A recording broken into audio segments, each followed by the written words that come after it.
There is a side of philosophy that almost nobody talks about. A dark side, where human life stops being sacred, dignity can be treated as relative, and the human being is seen as just another number, a resource, or even a mistake of existence. In this video, you're going to discover ideas and philosophical currents that denied, weakened, or questioned the value of human life. And the question that remains is, what happens when the world starts to believe that life has no value in itself? Stay until the end, because some of these ideas are more relevant today than they seem. Nietzsche saw one of the greatest shocks in the history of Western thought, the moment when the values that gave stability to existence began to collapse. When he writes in The Gay Science that God is dead, he is not celebrating the fall of religion or simply attacking faith. He is diagnosing a civilizational crisis. What died, for Nietzsche, was the moral center of gravity of the West. For centuries, human beings believed their lives had a meaning guaranteed by God, by absolute truth, by eternal morality.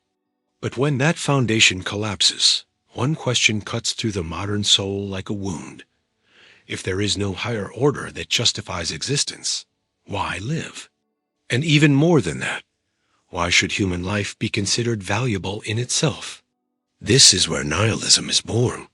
In simple terms, nihilism is the experience of seeing the highest values lose their power. It is not just sadness, discouragement, or personal skepticism. It is something deeper. An entire age begins to doubt truths that once seemed unquestionable. Good, evil, duty, purpose, human dignity, everything begins to be challenged. And when the old foundations disappear, many people cannot find the strength to create new ones. In that emptiness, life can start to look like a directionless biological accident. A brief pause between two voids, something that simply happens without carrying any intrinsic value. Nietzsche was such a hard-hitting thinker because he had the courage to look straight into that abyss. He understood that the problem was not only losing religious faith, but also losing the horizon that made human suffering bearable. If pain could once be seen as a test, a punishment, a lesson, or a path to redemption, now it risks appearing as nothing more than raw suffering without meaning. That changes the way human beings see themselves in a profound way. Instead of being creatures with a purpose, they may begin to see themselves as temporary pieces in an indifferent reality. And when that view spreads, the idea that human life has value of its own becomes dramatically weaker. Throughout modernity, this crisis became more and more visible. The advance of science, the secularization of culture, and the erosion of old religious certainties did not bring only intellectual freedom. They also brought disorientation.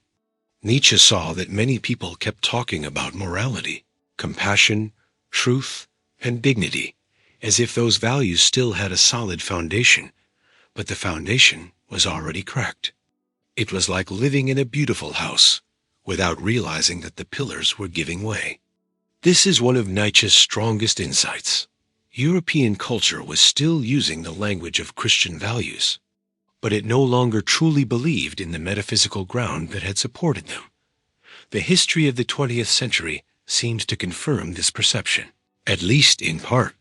World wars, extermination camps, totalitarian regimes, and industrial forms of death showed what can happen when human life is no longer seen as sacred or inviolable.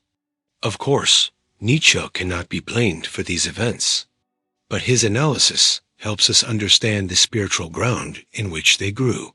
A world where old reference points had collapsed and new standards began to fight, brutally, for the right to decide who had value and who did not. When there is no recognized foundation for human dignity, power, efficiency, race, nation, or usefulness can take its place. But Nietzsche did not want to simply drown humanity in despair. The most challenging part of his philosophy is that he sees nihilism as a passage. The collapse of traditional values is terrible, but it can also be an opportunity. Instead of staying trapped in the idea that life has no meaning given in advance, human beings are called to create meaning. That is why Nietzsche criticizes the last man so strongly, the conformist, tired figure who prefers comfort over greatness. For him, the great danger is not only suffering, but the spiritual mediocrity of someone who gives up on assigning value to existence. Even so, the difficulty remains. Not everyone can respond to emptiness with creation. Many respond with cynicism, apathy, or permanent irony. And that feels deeply current. In our time, marked by information overload, collective crises, isolation, and a feeling of being disposable, Nietzsche's question is still alive. When everything seems relative, when traditions lose their strength, when even identity becomes unstable, the temptation grows to believe that nothing really matters. The future may make this problem even worse if human life continues to be reduced to performance, consumption, and visibility. Nihilism, then, is not just a philosophical theory. It is a historical and existential experience. Nietzsche forces us to face what happens when the old values die and no new meaning has been built. At that point, life can seem to have no intrinsic value because it is no longer guaranteed by any higher order. And perhaps the power of his philosophy lies exactly there. It offers no easy comfort. It forces human beings to decide whether they will surrender to emptiness or whether they will have the courage to face the collapse and create, for themselves, a new affirmation of life. Arthur Schopenhauer developed one of the darkest and most influential views in modern philosophy. In his main work, The World as Will and Representation, he argues that human existence is not shaped by harmony, moral progress, or some higher purpose, but by a blind and endless force he calls the will. This will is not the conscious choice of an individual. It is the deep impulse running through all reality, showing itself in the desire to live, to possess, to seek, to compete, to keep going. The problem for Schopenhauer is that this force never finds lasting satisfaction. That is why, for him, to live is to desire, and to desire is to suffer. This idea deeply weakens any optimistic view of human life. Instead of seeing the human being as the rational center of the universe, or as a creature meant for fulfillment, Schopenhauer sees us as prisoners of a metaphysical machine that constantly pushes us toward lack. When we want something, we suffer because we do not have it. When we get it, the pleasure does not last long. Soon, a new desire appears, a new restlessness, a new dissatisfaction. Happiness, in this view, is nothing more than a short break between greater pains. In very direct terms, Schopenhauer suggests that suffering is real, concrete, and constant, while satisfaction is negative and temporary, because it only briefly removes pain. This analysis also comes from his critical dialogue with earlier philosophers. Against optimistic rationalism and against the belief that the world has some understandable moral order, Schopenhauer insists that the deep reality of existence is not reason, but irrational impulse. Human consciousness, which many traditions celebrated as a sign of special dignity, does not free us from suffering. In fact, it makes suffering worse. An animal suffers in the moment, but human beings, because they think, remember, and anticipate, also suffer because of the past and the future. Imagination, which might seem like a noble gift, becomes a tool of anxiety. Human beings suffer not only because of what happens to them, but also because of what they fear, what they have lost, and what they will never reach. That is why, in Schopenhauer's thought, existence is marked by a cruel double movement. On one side, unsatisfied desire. On the other, boredom. When we struggle for something, we live in tension. When we get it, and the tension fades, we are thrown into emptiness. This is one of his most famous ideas. Life swings like a pendulum between pain and boredom. So there is no celebration of the human condition here, only an almost merciless description of its fragility. The positive value of life is shaken because the things we usually use to justify pleasure, achievement, love, success, progress appear unstable, illusory, or insufficient when faced with the deeper structure of suffering. This view did not remain only on an abstract level. It seems to echo through many historical experiences of modernity. The 19th century, which spoke so much about progress, was also marked by brutal inequality, industrial exploitation, and urban misery. The 20th century exposed, on a much larger scale, world wars, genocides, and technical destruction. Even though Schopenhauer lived before these catastrophes, his philosophy seems to anticipate the suspicion that civilization does not remove human pain. It often only reorganizes it into more complex forms. Material progress does not guarantee peace of mind, and greater comfort does not erase inner unrest. That insight still feels current in a society surrounded by consumption, performance, and constant stimulation, yet still overwhelmed by anxiety, loneliness, and emptiness, even love, which so many philosophies and literary works celebrate as a higher source of meaning, receives a disturbing interpretation from Schopenhauer. In texts like The Metaphysics of Love, he suggests that what individuals experience as a sublime feeling also serves, to a large extent, the blind interests of the species.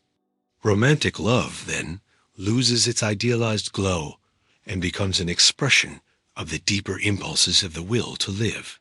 This does not mean that feelings are false on the level of experience, but it does mean that their roots are not as noble as we often imagine.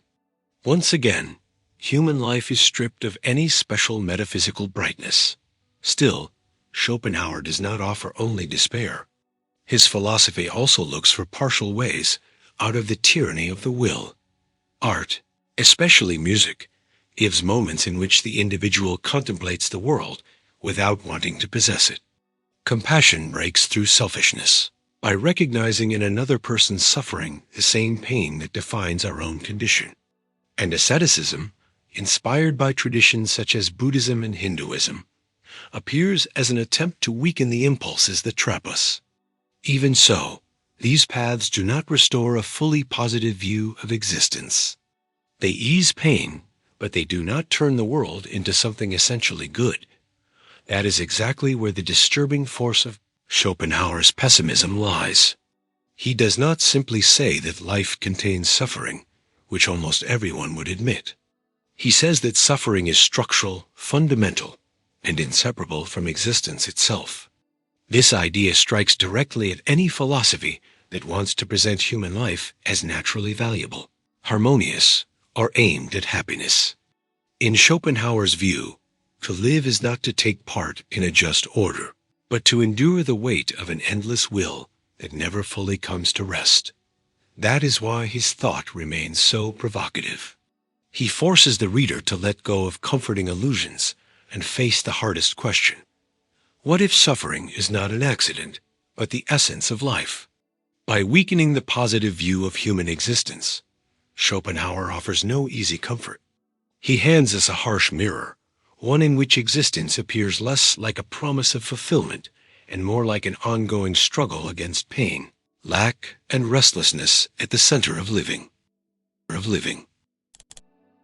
Structuralist anti-humanism represents one of the most unsettling turns in contemporary philosophy because it directly challenges a deeply rooted belief in Western thought, the idea that the human being is the center of the social world, the conscious author of history, and the sovereign source of meaning.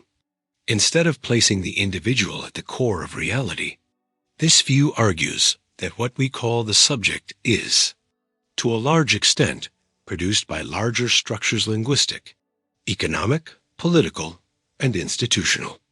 In thinkers like Louis Althusser and Michel Foucault, this shift in focus weakens the idea of human life as something with intrinsic value, because man no longer appears as the foundation, but as an effect. In Althusser's case, the critique of humanism develops through a strict rereading of Marx.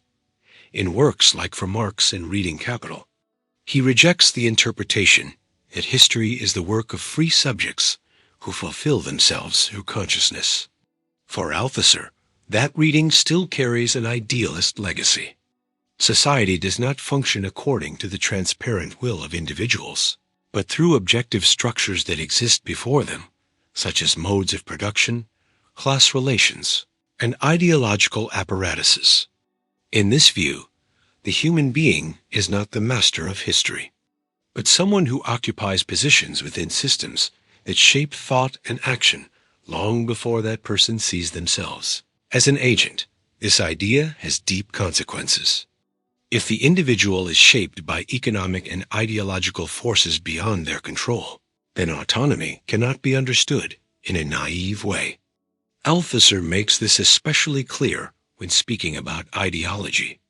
Instead of seeing ideology as a simple lie told to subjects, he understands it as the set of practices, institutions, and representations that actually form subjects. In other words, the individual does not first exist and then receive ideas. They are born into a symbolic world that calls them, names them, and organizes them. Family, school, church, media, and the state all take part in this process. The subject, then, is not the origin, but the result. And once that happens, the classic image of the human being as a value in itself, the moral center of reality, begins to lose ground. In Foucault, this removal of man from the center becomes even more radical. In The Order of Things, he goes so far as to suggest that man is a relatively recent historical invention, tied to certain forms of knowledge. This does not mean that human beings do not exist in a concrete sense. It means that the figure of man as the universal foundation of knowledge, morality, and politics is not eternal. It emerged under certain conditions, and it may disappear. This is a major blow to traditional humanism, because what once seemed natural is now seen as a historical construction. In works like Discipline and Punish and the History of Sexuality, Foucault shows that the modern subject is produced by relations of power. Prisons, hospitals, schools, military barracks, censuses, medical discourse, and administrative practices do not just control bodies. They create forms of identity.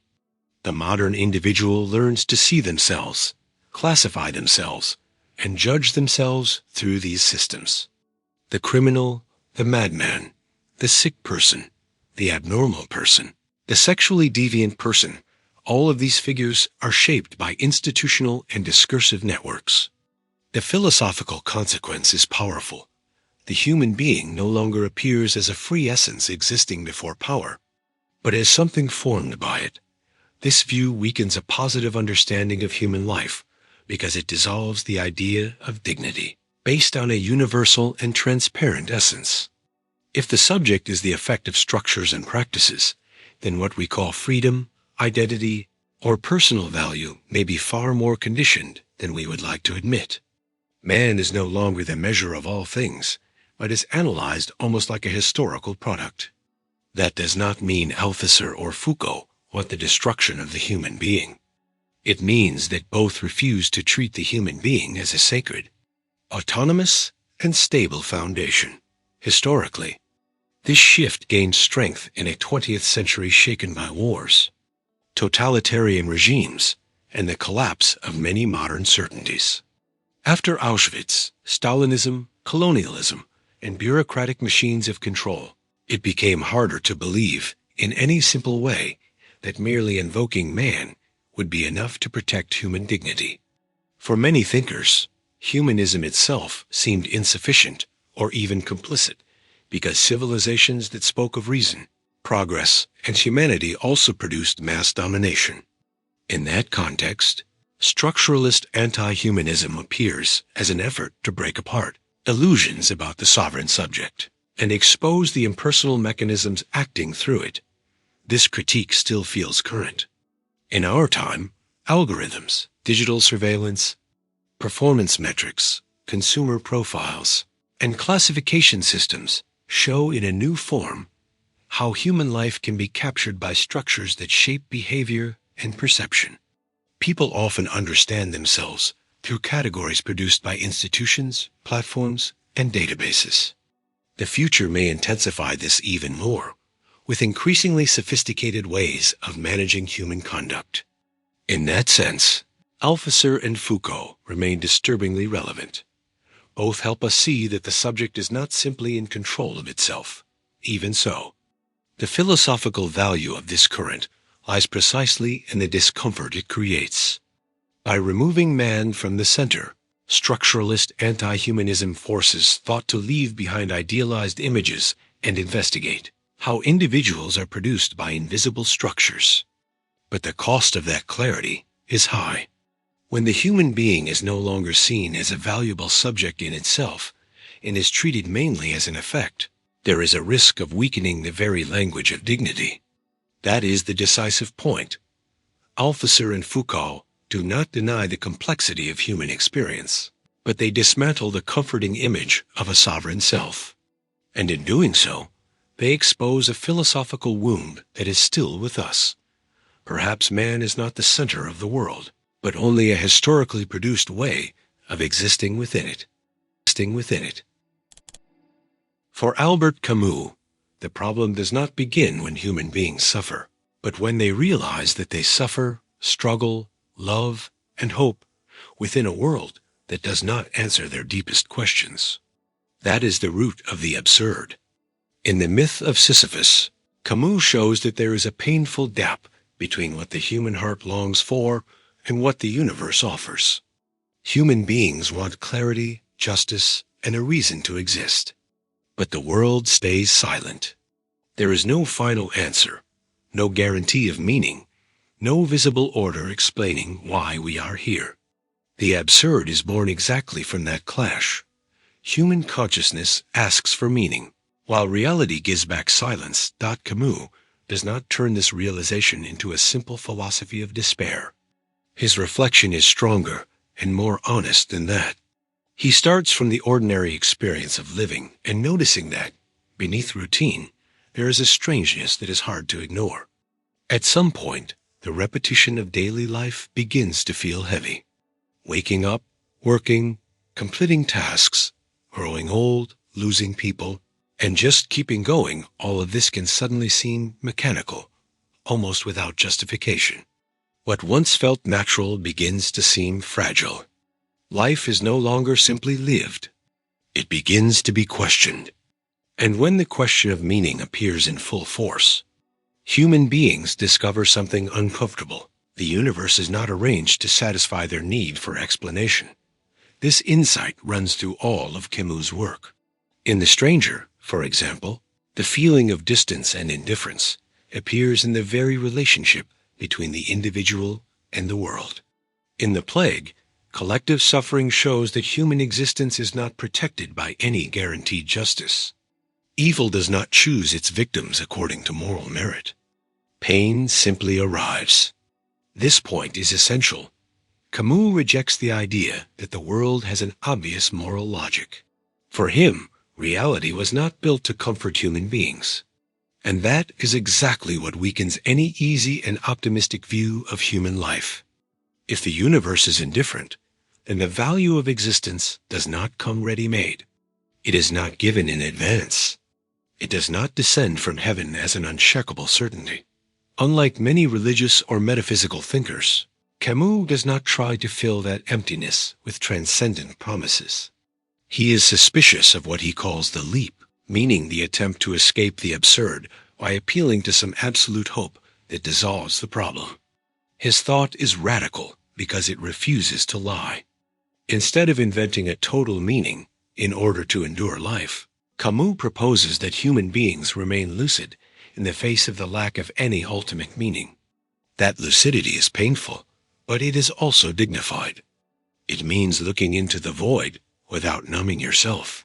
It means accepting that existence offers no final answers and still continuing to live. That is why the image of Sisyphus becomes so powerful. In Greek mythology, Sisyphus is condemned to push a rock up a mountain forever, only to watch it roll back down again. The punishment seems like the perfect image of a useless existence. And yet Camus gives this figure a surprising interpretation. What interests him is not only Sisyphus's suffering, but his consciousness. When Sisyphus walks back down the mountain and knows exactly what his condition is, he is no longer completely defeated. His greatness lies in refusing illusion. He knows the futility of his effort and still continues. That is where Camus' famous conclusion comes from. We must imagine Sisyphus happy, not because his situation has become good, but because he turns the awareness of the absurd into a form of resistance. This response has enormous philosophical power. Camus does not solve the tension between the human desire for meaning and the indifference of the universe. He preserves that tension. The absurd does not disappear. What changes is the way it is faced. Instead of falling into resignation or conformity, the absurd man loves without appealing to final illusions. He rejects easy hope, but he also rejects passivity. From that comes the idea of revolt. In Camus, revolt does not mean destroying everything. It means affirming life, even while knowing that it has no guaranteed meaning. It is a tragic yes, without innocence. This reflection became especially important in the 20th century. Camus wrote in a world marked by war, ideological violence, and a loss of trust in triumphant views of history. After so many catastrophes, it became difficult to keep believing that human progress would naturally lead to redemption. In that setting, the absurd stopped being just an abstract theme and became a collective experience. Modern man could no longer easily trust grand promises because reality had shown its brutality. In that sense, Camus speaks not only about an individual crisis, but about a historical condition. And that condition is still relevant today. In the middle of political crises, emotional collapse, information overload, and a growing sense of emptiness, many people experience this same tension. They search for purpose in careers, relationships, consumption, technology, and visibility. But none of these things can fully answer the question of meaning.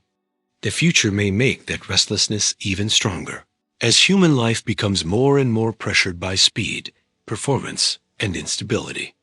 Camus' thought remains alive because he understood that the central problem is not only suffering, but suffering while wanting to understand, without receiving a sufficient answer from the world.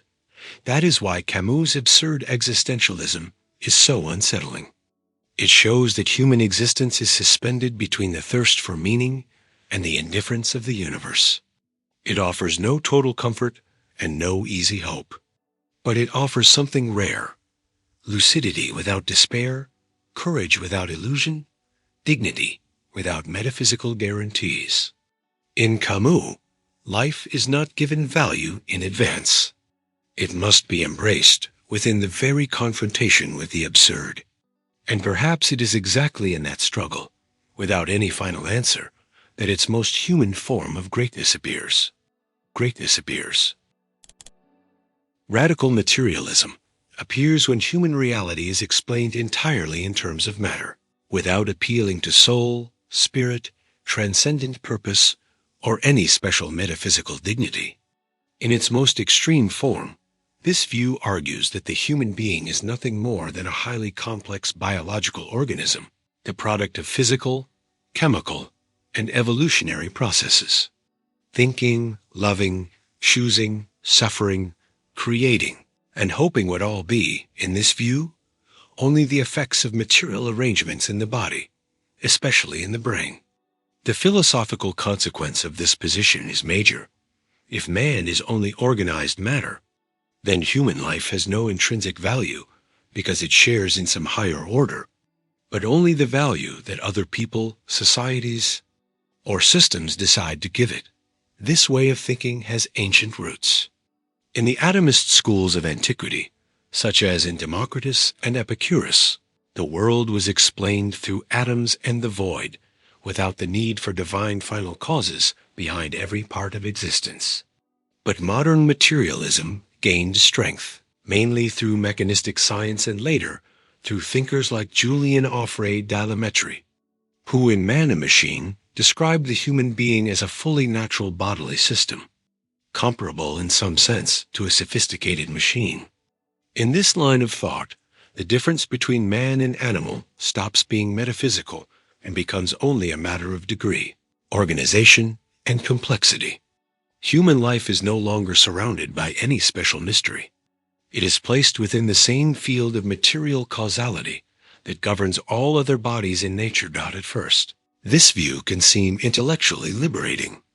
It breaks with superstition, weakens dogmatic justifications, and insists that human beings should be understood as part of nature, not above it. The problem begins when this naturalism turns into reductionism. It is one thing to say that the biological dimension is real and important. It is something very different to say that it explains everything a human being is. In radical materialism, love can become chemistry, consciousness can become a neural circuit, morality can become an adaptive strategy, and freedom can become a subjective illusion. When that happens, a person risks being seen not as an end in themselves, but as a functional unit within a biological system. This reduction has delicate philosophical consequences. If there is nothing in the human being beyond organized matter, where does dignity come from? Why should a human life be worth more than its usefulness, its performance, or its ability to produce pleasure and efficiency? Without some principle pointing to the person's own value, the door opens to treating human beings as manageable objects. The language of rights and respect may still remain, but the foundation of those ideas becomes weaker. After all, if the human being is only one body among other bodies, why should that life be inviolable in any strong sense? Radical materialism does not always answer that question clearly. Throughout modernity, this problem became stronger with the growth of the natural sciences. Biology, neurology, and experimental psychology made huge contributions to our understanding of human beings. But in some contexts, they also encouraged the temptation to interpret all of human existence through that one lens alone. In some harsher readings, consciousness came to be understood as a byproduct of the brain, ethics as a convention useful for survival, and subjectivity as the effect of material mechanisms with no true inner depth. What used to be called the soul became a function. What used to be called spirit became a process. What used to be called the person became an organism. History shows that this kind of reduction can have dangerous consequences when it becomes mixed with political or technical projects. In the 19th and 20th centuries, certain ways of biologizing human life helped support ideas and practices that classified people according to health, adaptation, usefulness, or purity. When the person is no longer seen as someone with intrinsic dignity and is instead treated as biological material, it becomes easier to justify exclusion, selection, and disposal. Not every form of materialism leads to that, of course, but radical materialism can weaken important moral barriers by reducing the human being to the level of function. This debate is still very current. In an age shaped by neuroscience, artificial intelligence, genetic engineering, and a culture of performance, there is a growing tendency to measure human worth by efficiency, cognition, productivity, and bodily optimization. The danger is not found only in laboratories or abstract theories, but also in the way society begins to speak about people. When someone's value depends on what they produce, how much they perform, or how well their body functions, dignity becomes conditional. The future may deepen this trend, especially if technology continues turning the human body into a field of management, enhancement, and calculation. Even so, radical materialism cannot simply be dismissed without serious examination, because it also raises an important question.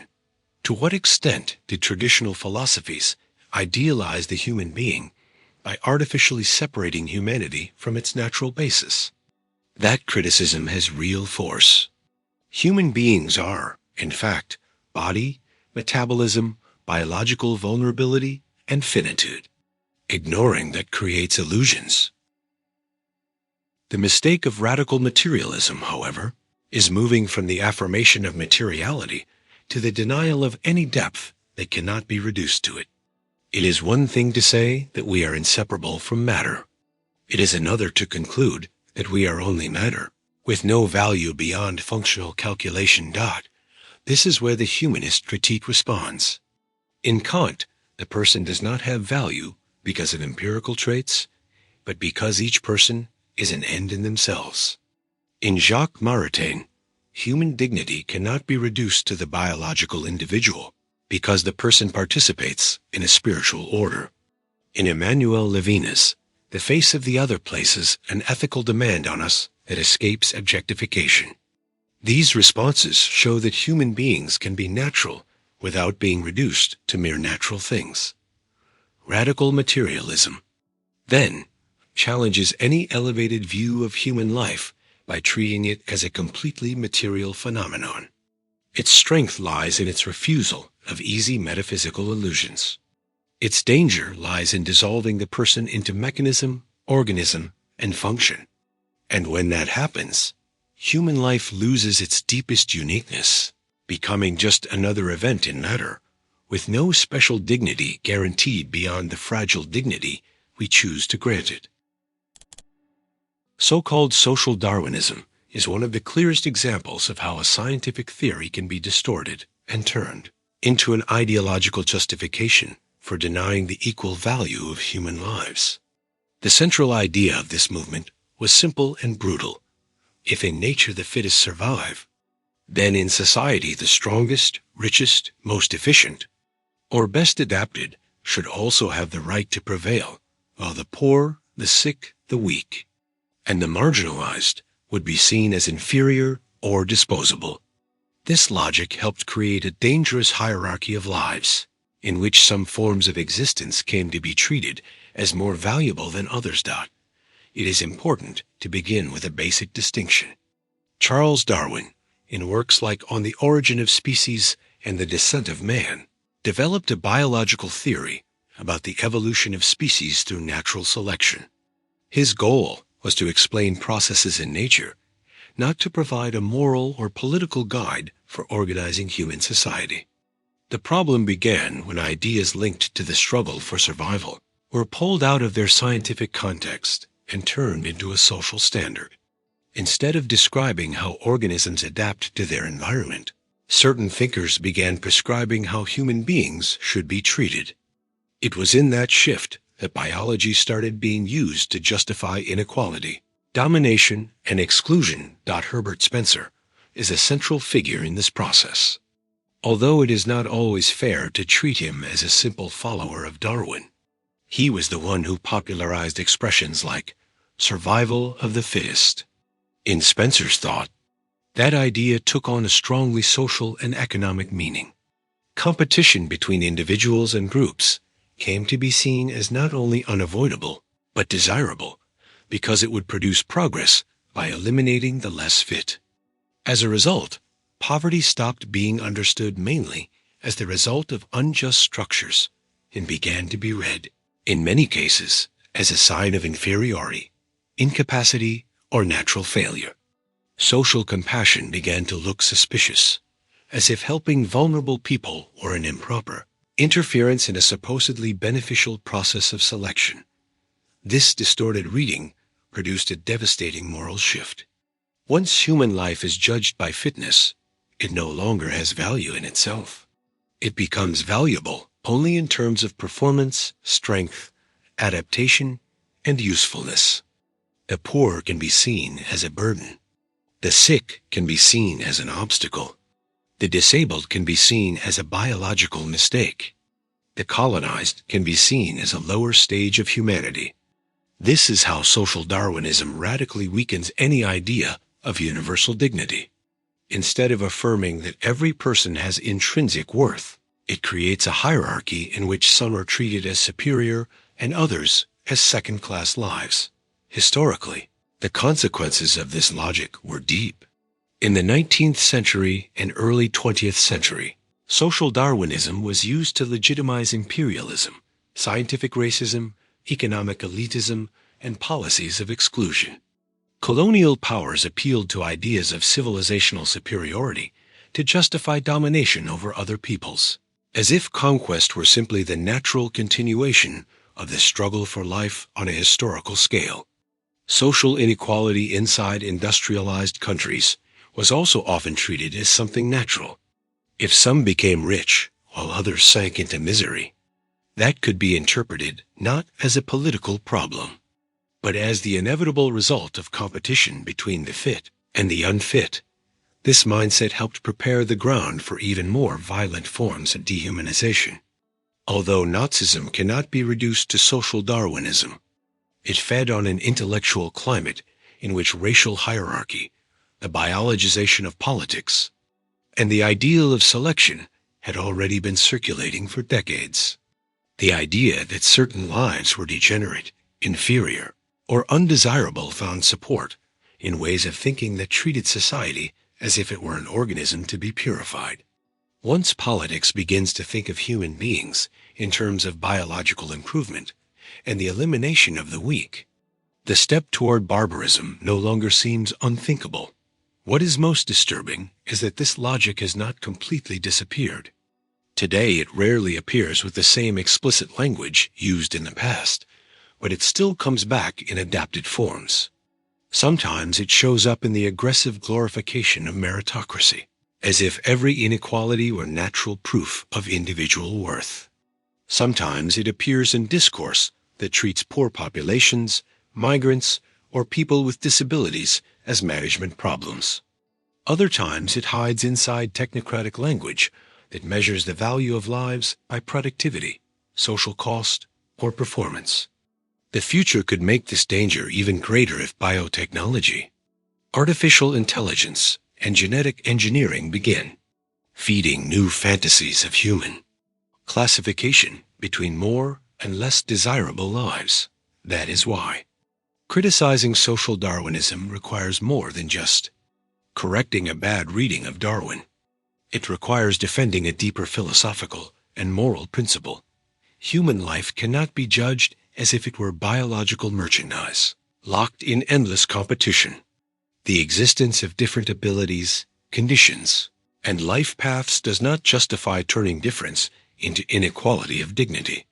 A human society is not a lawless forest, not a selection laboratory, and not an arena where the failure of the vulnerable should be celebrated as a mechanism of progress. It is also important to note that Darwin himself, in many places, recognized the importance of social instincts, cooperation, and sympathy in human history. That shows how the ideological use of his theory unfairly simplified the complexity of evolution. The human species survives not only through competition, but also through care, language, connection, and mutual protection. Reducing life to the triumph of the strongest falsifies not only ethics, but human experience itself. At its core, social Darwinism becomes so dangerous because it gives inequality the appearance of natural necessity. It turns injustice into destiny and privilege into biological merit. In doing so, it weakens the understanding that every person, regardless of strength, wealth, origin, or ability, deserves respect. And that is the decisive point. Once we begin classifying lives according to standards of fitness, we have already stopped seeing the human being as an end in themselves. We begin to see people as levels of value. And every time that happens, the door to dehumanization opens once again. Hannah Arendt was one of the thinkers who best understood how totalitarian regimes attack the core of the human condition. In works like The Origins of Totalitarianism and The Human Condition, she shows that totalitarianism is not just a dictatorship that is more violent than others. It represents something deeper and more frightening, a political system that seeks to destroy the person as a person, wiping out individuality, the ability to act, to judge, and to exist as someone unique in the world. In this kind of regime, human life is no longer recognized as something with its own dignity and is instead treated as manipulable material. useful or disposable, according to the goals of power. For Arendt, totalitarianism does not want only obedience. It wants human beings stripped of spontaneity. That means eliminating what makes each individual unique and irreplaceable. The person is no longer seen as a subject and is reduced to a member of a mass, a class, a race, or a political category. The concrete individual disappears under abstract labels. Instead of Maria, João, a neighbor, a mother, a worker, or a friend, there appear expressions like enemy of the people, degenerate element, impure group, or foreign body within the nation. This process of classification is crucial because it prepares both the mind and the political system for dehumanization. In the origins of totalitarianism, Arendt focuses especially on Nazism and Stalinism. In both cases, terror was not used only to repress opponents, but to reorganize human reality according to a total ideological logic. The individual did not matter because of what they did or thought in the present, but because of the place they occupied in a supposedly unavoidable story of history or nature. Under Nazism, that story revolved around race. Under Stalinism, it revolved around historical struggle and the elimination of objective enemies. In both, the person stopped being judged as a singular individual and was treated instead as a part in a machine. When that happens, human life loses its inviolability and can be sacrificed without remorse in the name of some higher cause. That is exactly why concentration camps hold such a central place in Arendt's analysis. They were not just prisons or places of extreme punishment. They were laboratories for the destruction of the person. Inside them, human beings were stripped of rights, names, history, relationships, and public recognition. They became bare existence, completely exposed to the arbitrary will of power. Before physical elimination, there was already a political and moral elimination. The person was torn out of the shared world and turned into a number, a managed body, a life with no importance. Arendt understood that the horror of totalitarianism is not only in killing, but in creating conditions in which killing no longer seems morally shocking. This critique is closely tied to her reflection on human plurality. For Arendt, to live as a human being means to appear in a shared world, to speak, to act, to begin something new, and to be recognized among others who are different. Politics, in its highest sense, is born from that coexistence among unique individuals. Totalitarianism destroys this dimension because it hates human unpredictability. It cannot tolerate people who are capable of beginning something on their own. It prefers isolated, atomized masses, incapable of forming independent judgment. That is why loneliness and rootlessness are so important in her analysis. Isolated individuals, without strong bonds, become more vulnerable to propaganda, fear, and submission. The history of the 20th century tragically confirmed this insight. Totalitarian regimes turned millions of lives into statistics, residue, or historical obstacles. The value of the person was crushed under the ideological machine of the state. But Arendt's warning does not belong only to the past. It remains relevant anywhere political, bureaucratic, or technological power reduces human beings to manageable categories. Whenever someone is treated only as a number, a function, an abstract threat, or a social cost, the same temptation to deny the person appears again, even if in a different form in the present. This can happen through discourse that depersonalizes entire groups, through propaganda machines that erase critical judgment, and through systems that turn human lives into faceless data. The future may deepen this danger even more, especially if efficiency and control come to matter more than human uniqueness. Arendt teaches us that barbarism does not begin only with open violence. It begins when we stop seeing the other person as a unique human being and start seeing them as a disposable category. That is why her philosophy remains so necessary. In analyzing totalitarianism, Hannah Arendt is not only describing past regimes, but defending an essential truth. Human dignity depends on recognizing the person as someone irreplaceable. When individuality is crushed and life becomes only an instrument of power, humanity itself is put at risk. And every society that forgets this begins, even quietly, to move away from what is truly human. Utilitarianism began as a powerful attempt to make ethics more rational and more sensitive to the real consequences of human actions. In thinkers like Jeremy Bentham and John Stuart Mill, the central idea was clear. We should act in ways that promote the greatest possible well-being and reduce suffering. In its original form, this had an important moral impulse because it shifted attention away from traditional privilege and asked about the real effects of decisions on people's lives. The problem begins when that logic is pushed to the extreme and turned into an impersonal calculation, where human life no longer has value in itself and is valued only by how much it contributes to collective usefulness. In this radical reading, the individual risks being treated as a means rather than an end. The focus is no longer on the dignity of each person, but on the overall balance of pleasure, efficiency, or social benefit. If one life produces less utility than another, or if the suffering of a few seems to be outweighed by the well-being of many, then the door opens to justifying sacrifice in the name of the total result. That is exactly where extreme utilitarianism becomes philosophically unsettling. It does not necessarily deny the value of human life in harsh language, but it can empty that value in practice by submitting the person to a logic of calculation. B. And THAM had already proposed a moral system guided by the principle of utility, trying to measure pleasure and pain in almost mathematical terms. Mill, in a more refined way, tried to distinguish higher pleasures and better protect individual liberty. Even so, when utilitarianism is radicalized, those safeguards can be pushed aside. What remains is a cold question.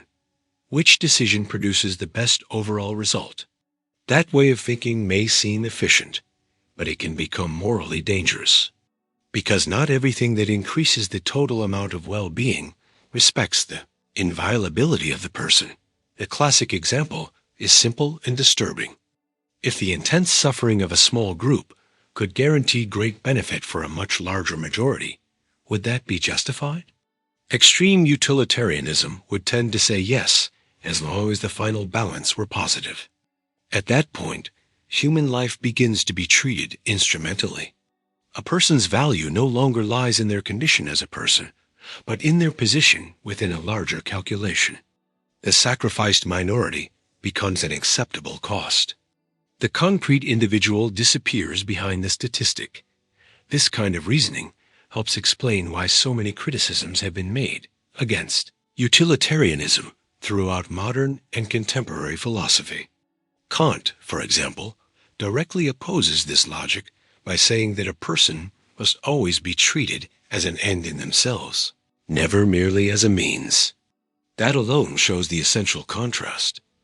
While an ethic of dignity protects the uniqueness of the person, extreme utilitarianism risks dissolving that uniqueness into the general equation.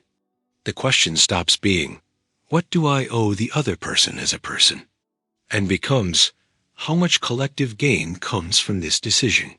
Historically, this problem appears whenever political or technical systems begin managing lives according to standards of social output. In certain contexts, public policy, wars, medical decisions, and state bureaucracies can be guided by a logic in which some people suffer or die so that the whole can function better. Not every collective decision is utilitarian, and not every concern with consequences is illegitimate. But there is a decisive limit.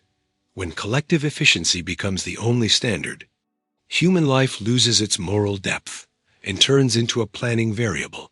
The 20th century gave painful examples of political ways of thinking that even if they were not purely utilitarian in the philosophical sense, adopted very similar structures, sacrificing some in the name of the future, order, progress, stability, or security. In many cases, the public language did not openly say that certain lives had no value, but it acted as if those lives were negotiable. That is the danger of the instrumental value of life. It allows exclusion, neglect, or sacrifice to be presented as reasonable measures. Today, this discussion remains extremely relevant. In societies driven by performance, metrics, and management, there is a constant temptation to measure people by productivity, cost-benefit, and collective impact. This shows up in debates about healthcare, economics, technology, security, and even education. When someone is judged only by what they deliver to the system, the burden they represent, or the benefit they generate, dignity becomes conditional.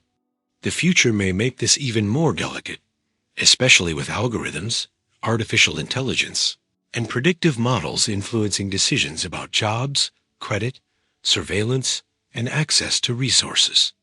An extreme utilitarian logic applied by institutions and machines could normalize exclusion while looking neutral, of course.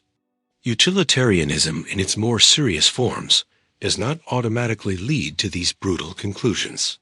Many utilitarian thinkers tried to include rights, rules, and protections in order to avoid abuse. But the risk remains whenever the search for the greatest total benefit erases the concrete face of the person. A just community cannot treat its members as interchangeable pieces in a calculation of well-being.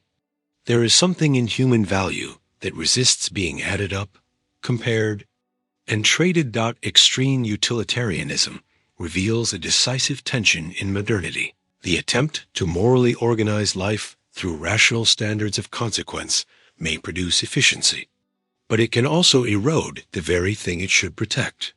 When human life is worth only the result it produces, it is no longer worth anything in itself. And the moment we accept that, the other person stops being someone to respect and becomes a number to manage. It is exactly that silent and dangerous shift that turns an ethic of consequences into a threat to human dignity.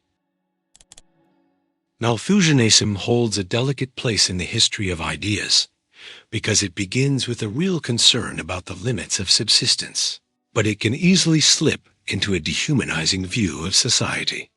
In his essay on the principle of population, published at the end of the 18th century, Thomas Malthus argued that population tends to grow faster than the means of survival. In simple terms, there would be a constant tendency toward imbalance between the number of people and the resources available. From that point on, hunger, poverty, and scarcity would no longer be seen only as political or moral failures, but also as almost inevitable effects of ongoing population pressure. At first glance, this idea may seem purely economic, but its philosophical and political impact is much greater. The problem begins when population stops being treated as a challenge of social organization and starts being seen as an excess of people. In that shift, certain lives begin to appear not as persons with dignity, but as a collective burden, a threat to balance, or an unsustainable cost. Instead of asking why there is injustice in distribution, the harsher Malthusian view tends to ask why there are so many poor people. This change in focus is decisive because it can turn social vulnerability into a moral suspicion. Malthus did not exactly defend all the later forms of brutality associated with his name, but his ideas opened the door to severe interpretations. By arguing that indiscriminate aid to the poor could make the population problem worse, he contributed to a logic in which social support would be seen not as a solution, but as an incentive for the growth of those considered unable to support themselves. Poverty, then, risked being treated less as the result of unjust structures and more as the predictable consequence of the poor's own reproductive irresponsibility. This is where economic discourse begins to touch human dignity. When the lives of certain groups start being linked to excess, they are no longer viewed with compassion and begin to be managed with coldness. This mindset had a long influence throughout modernity. In many contexts, ideas inspired by Malthus were used to justify restrictions on public assistance, population control policies, and suspicion toward the lower classes. The issue was no longer only how to feed people, but how to limit the growth of certain groups seen as a problem. Little by little, the debate about resources could turn into a judgment about who should be born, who should reproduce, and who would be treated as a social burden. In some historical cases, the next step was a connection with eugenic thinking, where concern about quantity mixed with obsession over biological and social quality. This is the most serious point. When Malthusianism is taken to the extreme, it encourages a political imagination in which humanity stops being a community of equals and becomes a population to be filtered. Some groups begin to be seen as more desirable, others as excess. The poor, colonized peoples, residents of marginalized neighborhoods, migrants, and racialized populations have often been viewed through this lens. They were not seen first of all as subjects with rights, but as leftover masses, dangerous crowds, or excessive numbers. Instead of recognizing their concrete humanity, society translated them into troubling statistics. Colonial history shows this danger clearly. At various moments, entire populations were described by imperial powers as incapable of self-government, unproductive, or too numerous for the desired standards of social order. The idea that certain peoples represented too much pressure on resources or on political stability helped justify authoritarian interventions and forms of reproductive control. Later, in the 20th century, population policies in different countries also revealed this temptation to manage human life selectively, especially when the targets were always the same vulnerable sectors. Today, this issue remains disturbing.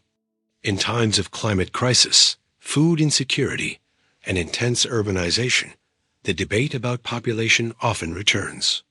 It is legitimate to discuss ecological limits and sustainability. The danger is turning structural problems of consumption, distribution, and inequality into accusations against the poor or against specific populations. Many times, the groups that consume the fewest resources on a global scale are exactly the ones most blamed by the rhetoric of human excess. In that way, the language of environmental responsibility can be distorted and used to revive old social hierarchies under a new technical appearance. The future may make this risk even greater. As water scarcity, climate change, and migration pressures increase, so does the temptation to classify lives according to their economic or ecological convenience. In moments of collective fear, talk about excess populations can gain strength, especially if combined with technologies of surveillance and demographic management. When that happens, the value of the person becomes subordinate to the logic of the system. The human being no longer appears as an end in themselves, but as a variable of balance. That is why criticizing Malthusianism does not require denying the real challenges of population and resources. It requires instead rejecting any view in which the existence of certain groups is treated as a problem in itself. Misery is not solved by blaming the miserable. Scarcity does not justify degrading the dignity of the vulnerable. Every time a society begins to speak about people as if they were leftovers, a burden, or excess, something deeply human has already been lost.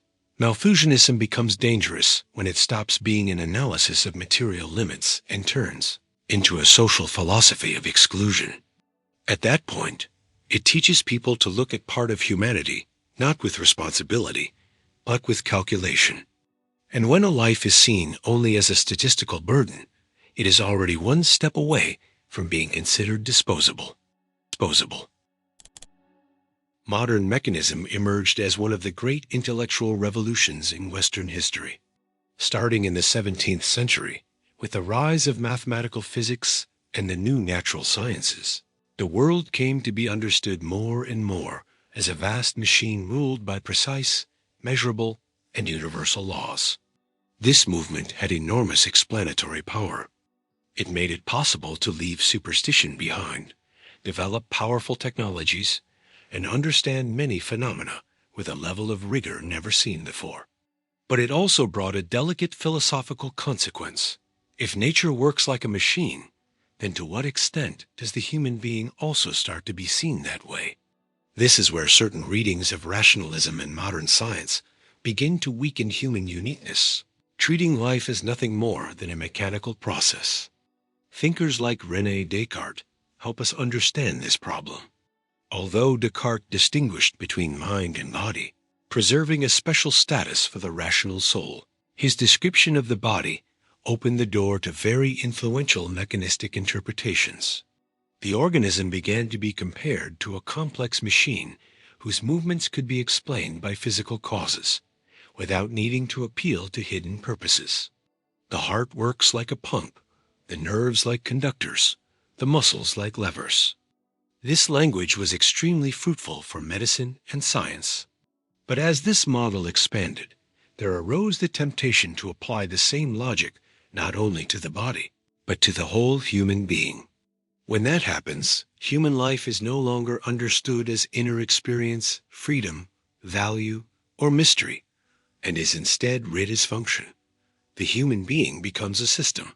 Thoughts can be reduced to operations, feelings to reactions, choices to predictable mechanisms. It is one thing to recognize that there are physiological and causal dimensions to our existence. It is something very different to conclude that everything we are can be reduced to that. Mechanism becomes philosophically troubling exactly when functional explanation turns into a total definition of the human being. This tendency grew stronger with the development of modern science and later, with the technical enthusiasm of industrial modernity. The machine stopped being only a metaphor and became an ideal of organization. Efficiency, regularity, predictability, and control began to shape not only the understanding of nature, but also the way society and the individual were imagined. Human beings started to be valued for their ability to fit into productive systems, carry out functions, and respond to commands. In a culture shaped by clocks, factories, assembly lines, and bureaucracies, it became easier and easier to think about human life in terms of mechanical performance. This shift had deep effects. When man is treated like a machine, his uniqueness loses depth. Inner life seems less important than external function. Suffering can be interpreted only as a system failure. The body can be seen as a part to be adjusted. Education can be reduced to training. Work can turn the person into an extension of impersonal processes.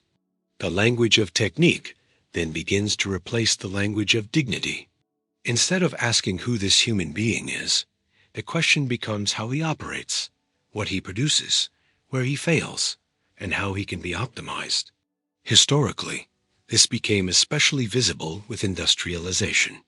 The 19th century and part of the 20th showed how technical rationality could reorganize social life in almost mechanical ways. Workers were often reduced to repetitive functions inside the factory. Human time was submitted to the rhythm of the machine. Subjectivity had to adapt to systems demanding precision, repetition, and output. Although modernity produced extraordinary material gains, it also fed the sense that man was becoming an accessory to gears larger than himself. On the philosophical level, this danger was noticed by several thinkers. Max Weber spoke of the iron cage of rationalization. Heidegger, in his critique of technology, warned that modernity tends to turn everything into an available resource, including the human being. And in La Mettrie's Man and Machine, we already see an explicit attempt to understand man as a sophisticated mechanism. A problem is not in studying the body or the mind scientifically, but in allowing that model to erase everything that cannot be easily measured: lived consciousness, moral responsibility, the value of another person's face, and the human ability to begin something new. This discussion is still highly relevant today. Algorithms, neuroscience, artificial intelligence, biometric monitoring, and performance culture all renew the mechanistic temptation in new forms. More and more, people talk about programming behavior, optimizing attention, correcting cognitive flaws, measuring emotions, and increasing performance. In many settings, the language used for human beings begins to sound like the language used for machines. Processing, efficiency, response, adjustment, repair. This brings practical benefits, but also philosophical risk. The more human beings are described as calculable systems, the more the sense of their irreducible uniqueness begins to weaken. In the future, this trend may become even stronger. As the connection between body and technology keeps advancing, the temptation to think of the human being as an upgradable device will grow. The question will no longer be only what we are, but how we can be redesigned. And at that point, modern mechanism reaches its most radical form. Human life is no longer viewed as something with its own value, but as a technical process open to management, correction, and improvement. That is why discussing mechanism does not mean rejecting modern science, but refusing to turn it into a total philosophy. Science explains a great deal, and the mechanical model was crucial to that progress. But the human being cannot be fully reduced to what functions inside him. There is something in human existence that cannot be completely contained within gears, formulas, or protocols. When we forget that, the machine stops being a tool of man and becomes the image of man himself. And at that moment, human uniqueness begins to disappear behind the cold logic of function. Niccolò Machiavelli's name is often associated almost automatically with the idea that anything goes in politics. Over time, a simplified reading took hold, according to which Machiavelli taught rulers to lie, manipulate, betray, and sacrifice lives without any moral limits, as long as it helped them gain or keep power. This image of the Machiavellian as a symbol of absolute cynicism became so popular that it often hides the real depth of his work. Even so, it is exactly this vulgarized version of Machiavelli that matters here, because it helps justify a dark view in which human life is subordinated to reason of state. In The Prince, Machiavelli breaks with the tradition that described politics in terms of high moral ideals, as if governing were simply a matter of applying private virtues on a public scale. His move was harsher and more realistic. He wanted to analyze politics as it actually works, shaped by conflict, instability, ambition, fear, and struggles for power. In that setting, a ruler cannot be guided only by noble intentions. Because he operates in a world where enemies exist, alliances shift, and order can collapse quickly. This lucidity made Machiavelli one of the defining thinkers of modern political thought. The problem begins when that realism is reduced to a brutal caricature. In its misread version, Machiavelli starts to look like someone who allows power to free itself completely from morality. The state then becomes a higher force, before which concrete human beings matter only as long as they are useful to the stability, expansion, or survival of the regime. In that kind of reading, the question stops being, how do we protect the political community? And becomes, what can be sacrificed so that power remains untouched? That difference is crucial. In the first case, politics faces real limits in a tragic way. In the second, it becomes a machine for justifying cruelty. This distortion encourages what could be called political cynicism. Cynicism begins when human life is no longer treated as something morally serious, but as a variable subordinate to the calculations of power. Death, suffering, deception, and disposability become acceptable as long as the outcome strengthens the state or preserves authority. Reason of state then appears as a kind of supreme court that clears in advance any violence that proves useful. The ruler is no longer answerable to the dignity of persons, but only to the strategic success of decisions. Historically, This logic had enormous influence. Throughout modernity, the language of political necessity was often used to justify wars, persecution, censorship, repression, and human sacrifice presented as unavoidable. In the name of order, governments crushed dissent. In the name of security, they suspended rights. In the name of national interest, they treated individuals, and even entire populations, as replaceable parts.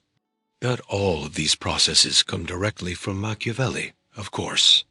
But the figure of a Machiavelli, reduced to an advisor of ruthless power, often served as intellectual cover for practices in which the concrete person disappears behind the abstraction of the state.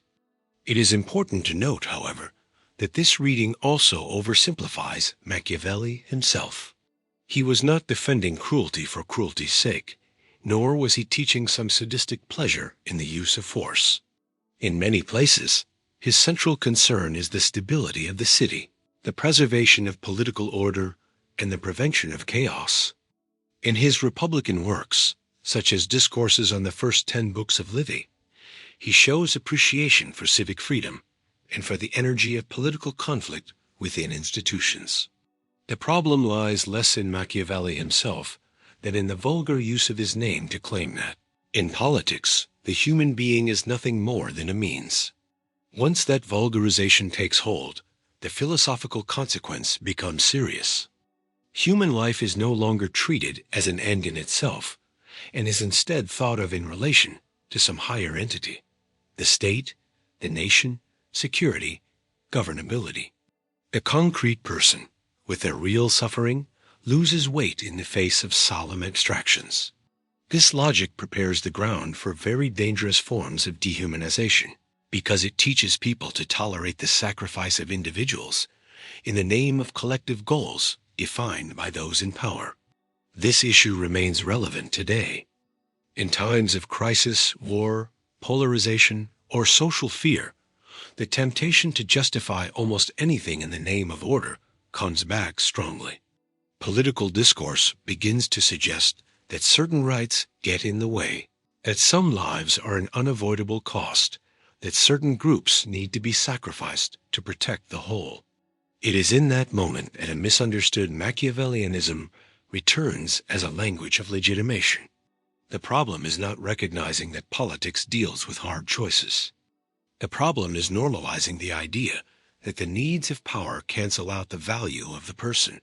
In the future, this danger may grow even stronger in societies increasingly shaped by surveillance, permanent emergency, and technocratic decision-making. The more the state presents itself as the manager of endless crises, the greater the temptation to turn human lives into manageable numbers. Reason of state, backed by technical systems and security rhetoric, may start to seem even more unquestionable. And that is exactly why it becomes so important to resist the cynical version of Machiavelli. At its core, the debate about a misread Machiavelli reveals a permanent tension in modern politics. How far can power go without destroying what it is supposed to protect? When human life is subordinated to the effectiveness of the state, politics stops being the difficult art of living together and begins to move toward the logic of domination.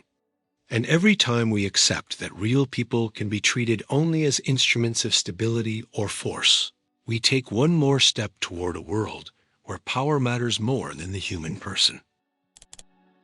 Contemporary antinatalism is one of the most provocative philosophical currents of our time because it touches a question that many cultures have almost always treated as obvious.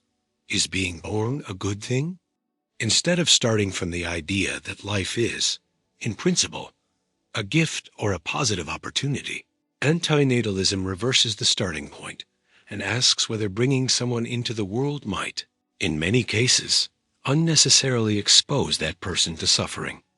One of the best-known authors linked to this view is David Benneter, especially in his book, Better Never to Have Been, where he argues that being born can represent a harm, even when life later includes joys, relationships, and valuable experiences. Benneter's argument does not depend on saying that every life is unbearable or that all people live worse than they think. His thesis is more subtle, and for that very reason, more disturbing. He argues that there is a moral asymmetry between pleasure and pain. Broadly speaking, the presence of pain is bad, and the presence of pleasure is good. But the absence of pain is good even when there is no one to enjoy that good, while the absence of pleasure is not bad if there is no one deprived of it. The consequence of this structure is radical. If a person is never born, they do not suffer any harm by missing out on the pleasures they would have had, but they avoid all the suffering to which they would inevitably have been exposed. So for Beneder, not being born is morally preferable to being born. This conclusion deeply shakes any positive view of human existence. In many traditions, life has value because it shares in some greater good, a moral calling, a spiritual destiny, or an opening toward human flourishing. Contemporary antinatalism puts all of that into question.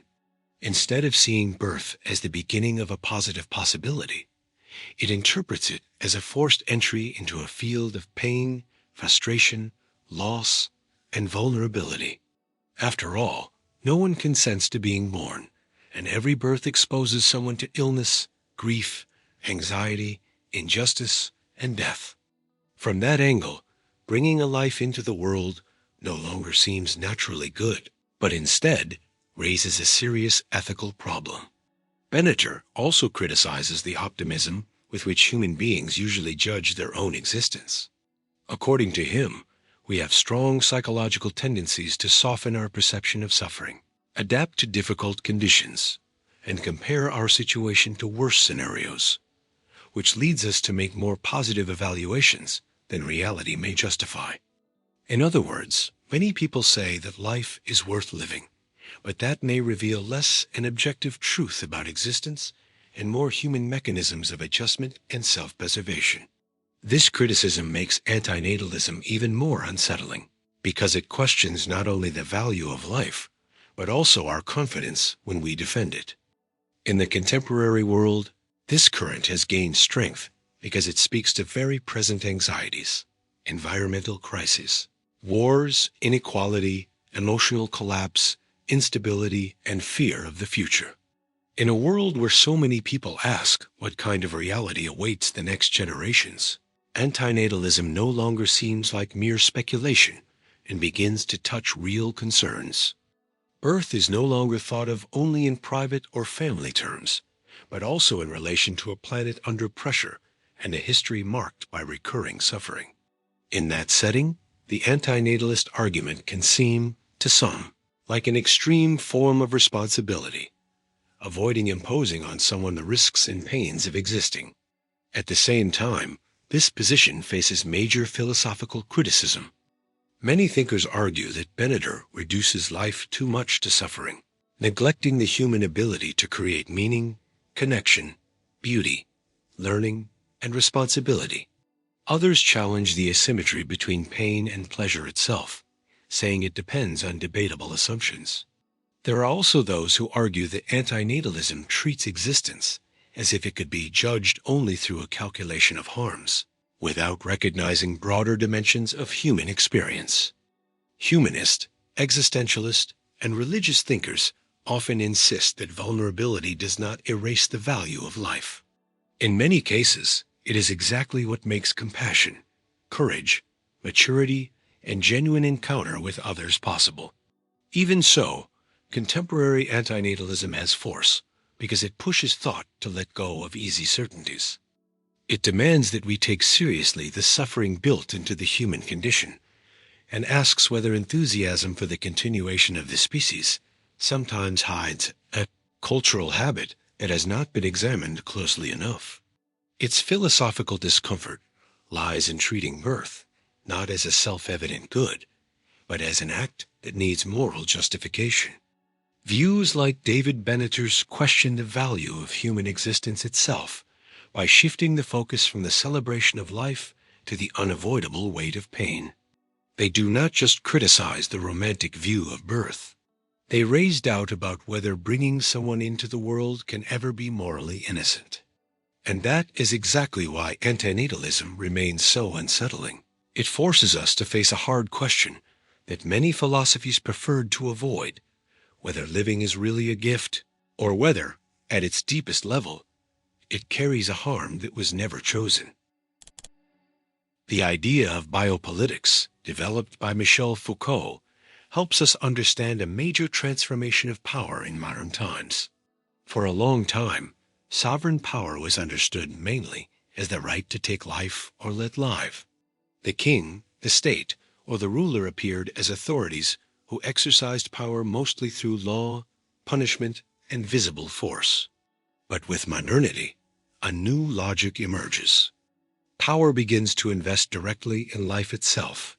Instead of only punishing or killing, it manages, regulates, classifies, monitors, and optimizes bodies and populations. This is the shift Foucault analyzes in works and lectures, such as The History of Sexuality and Society Must Be Defended. The question is no longer only who rules, but how human life becomes an object of management. This point is essential. Biopolitics does not simply mean that the state is interested in health or well-being. It means that the biological life of the population, birth, death, sexuality, illness, hygiene, reproduction, and longevity, moves into the center of power strategies. The population begins to be measured, observed, and organized. Statistics, censuses, hospitals, schools, military barracks, public health policies, and campaigns of normalization become key tools. The individual body and the collective body both become targets of intervention. The human being is no longer only a legal subject, but also a manageable biological reality. Foucault shows that this kind of power does not operate only through repression. It works in a subtler and deeper way. It produces behaviors, defines what is normal, encourages certain ways of living, and corrects others. Instead of simply forbidding, it shapes. The healthy, productive, disciplined, and useful body becomes the ideal. Sexuality begins to be examined, described, and classified. Childhood, madness, delinquency, illness, and poverty stop being seen only as human situations and also become technical categories. Modern power, then, does not just control life. It creates ways of life considered legitimate or deviant. That is exactly where the problem of unequal life value appears. If power manages populations, it must set priorities, establish standards, and identify risks. Not all lives end up being treated the same way. Some are protected, cared for, developed, and integrated. Others are monitored, corrected, isolated, or abandoned. Biopolitics does not necessarily deny human dignity in theory, but it can empty it in practice by distributing care and neglect unevenly. Some groups become more worthy of investment, while others are more exposed to neglect or control. Foucault connects this process to the rise of state racism. In his analysis, modern racism is not just individual prejudice. It works as a mechanism that allows biopolitical power to divide the population between lives that should flourish and lives that can be sacrificed. If the goal is to strengthen the health of the social body, then the state begins to identify elements seen as a threat, an impurity, or a burden. That is how the management of life can move closer to the justification of death. People are not killed only because of war or revenge, but in the name of protecting the population, biological purity, collective security, or social hygiene. The history of the 20th century shows the full reach of this logic in extreme form. Totalitarian regimes, eugenic policies, forced sterilizations, and racial classifications revealed how the administration of life could turn into a machine of exclusion.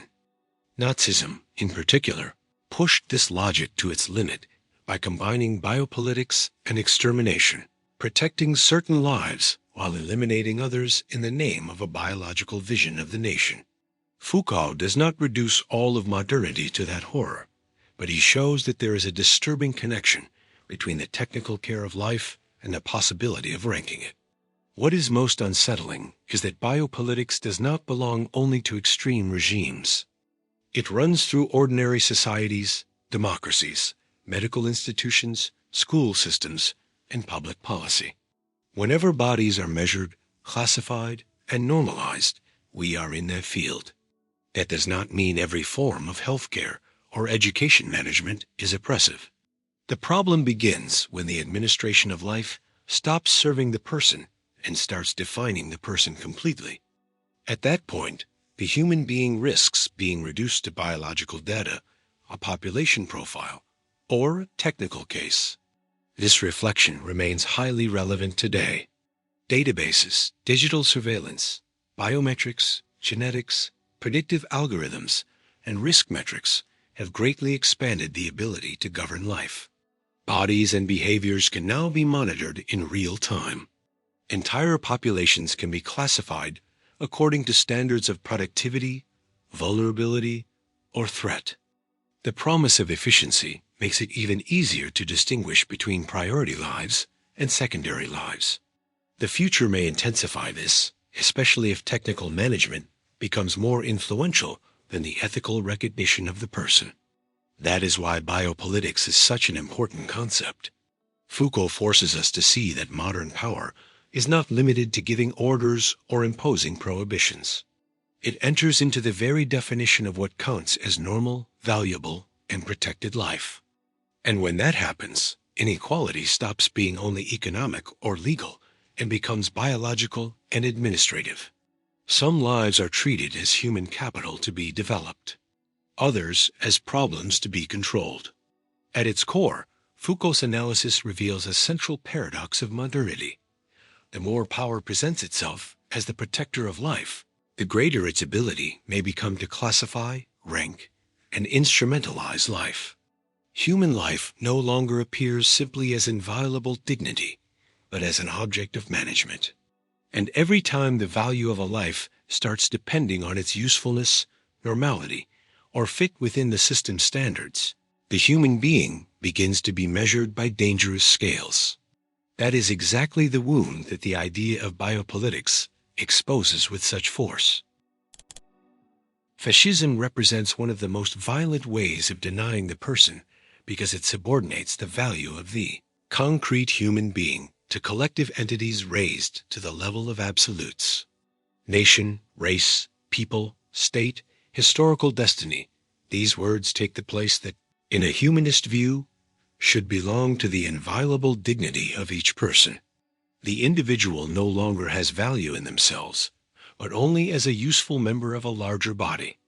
Once that happens, the path opens for the dehumanization of the other, since anyone who does not fit the collective ideal can be treated as a threat, an impurity, a weakness, or an obstacle. Fascism is not just political authoritarianism.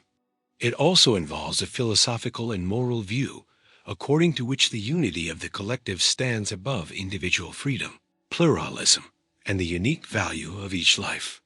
Instead of understanding society as a coexistence among different people, it imagines society as a homogeneous organism that must be strengthened, purified, and disciplined.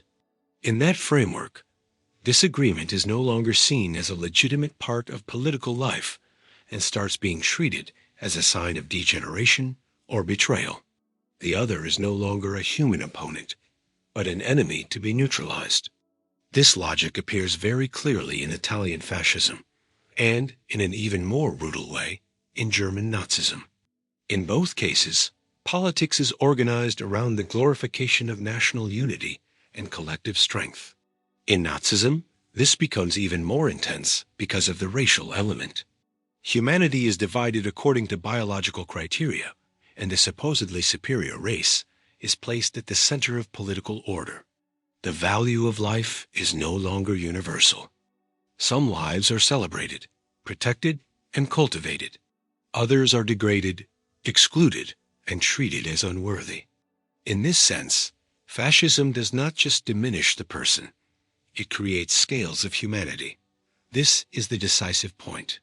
Once the collective is treated as absolute, the concrete person becomes secondary. A father, a mother, a child, a worker, a neighbor. These people are no longer seen in their uniqueness, but through political or biological labels. Jew, foreigner, degenerate, traitor, internal enemy. Fascist language turns people into categories. And the moment someone is reduced to a hostile category, it becomes much easier to suspend empathy.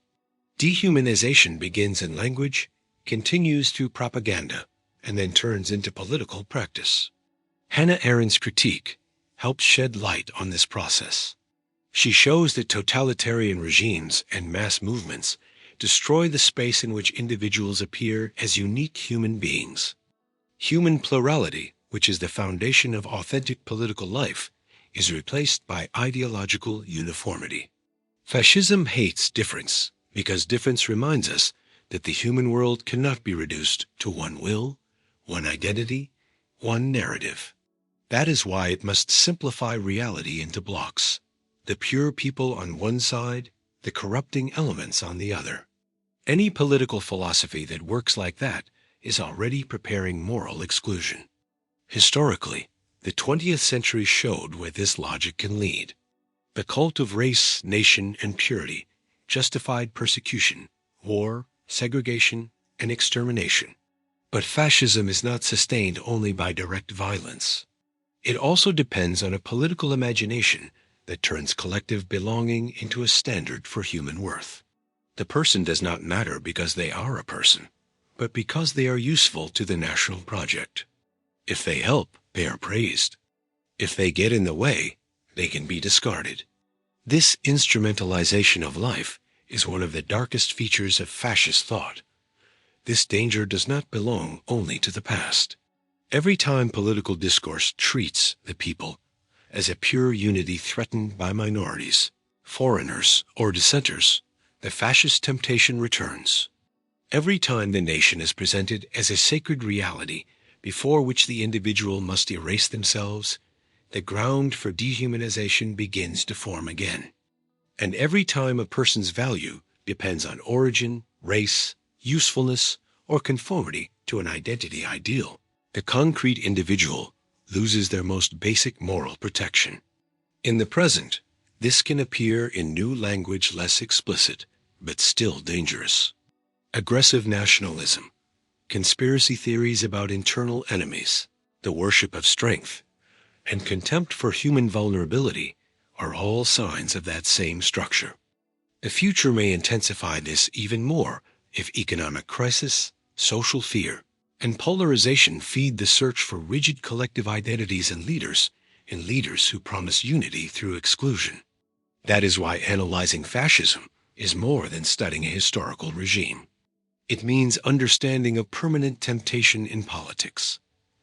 The temptation to love collective abstractions more than real people. When race, nation, or state become absolute, the other person stops being a human face and becomes a problem to eliminate. And at that point, politics abandons its purpose of organizing life among different people and starts functioning as a machine of dehumanization. Fascism is exactly that, the glorification of the collective above the person, to the point where some lives are no longer seen as human in the same sense as others. Technocracy becomes philosophically disturbing when the organization of collective life starts being guided almost entirely by standards of efficiency, performance, and technical control, as if these were the only legitimate ways to judge what has value. In its strongest form, this view treats society as a system to be optimized, not as a space where people with their own dignity live together. Human beings then stop being at the center of moral and political reflection. In their place come indicators, metrics, protocols, results, and management systems.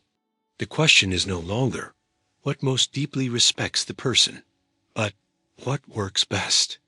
At first glance, technocracy seems reasonable. After all, every society needs competent administration, planning, specialized knowledge, and decisions based on evidence. The problem is not the use of technology or technical knowledge, but treating them as absolute. When technique stops being a tool and becomes the highest standard, A human being risks being reduced to an operational variable. A person starts to be valued for what they produce, how much they deliver, and how useful they are to the system. At that point, productivity replaces dignity, performance replaces character, and control replaces political wisdom. This logic is typical of advanced modernity. With the growth of the administrative state, industrial economics, bureaucratic rationalization, and monitoring technologies, there has been a growing tendency to think about social life in terms of efficient management.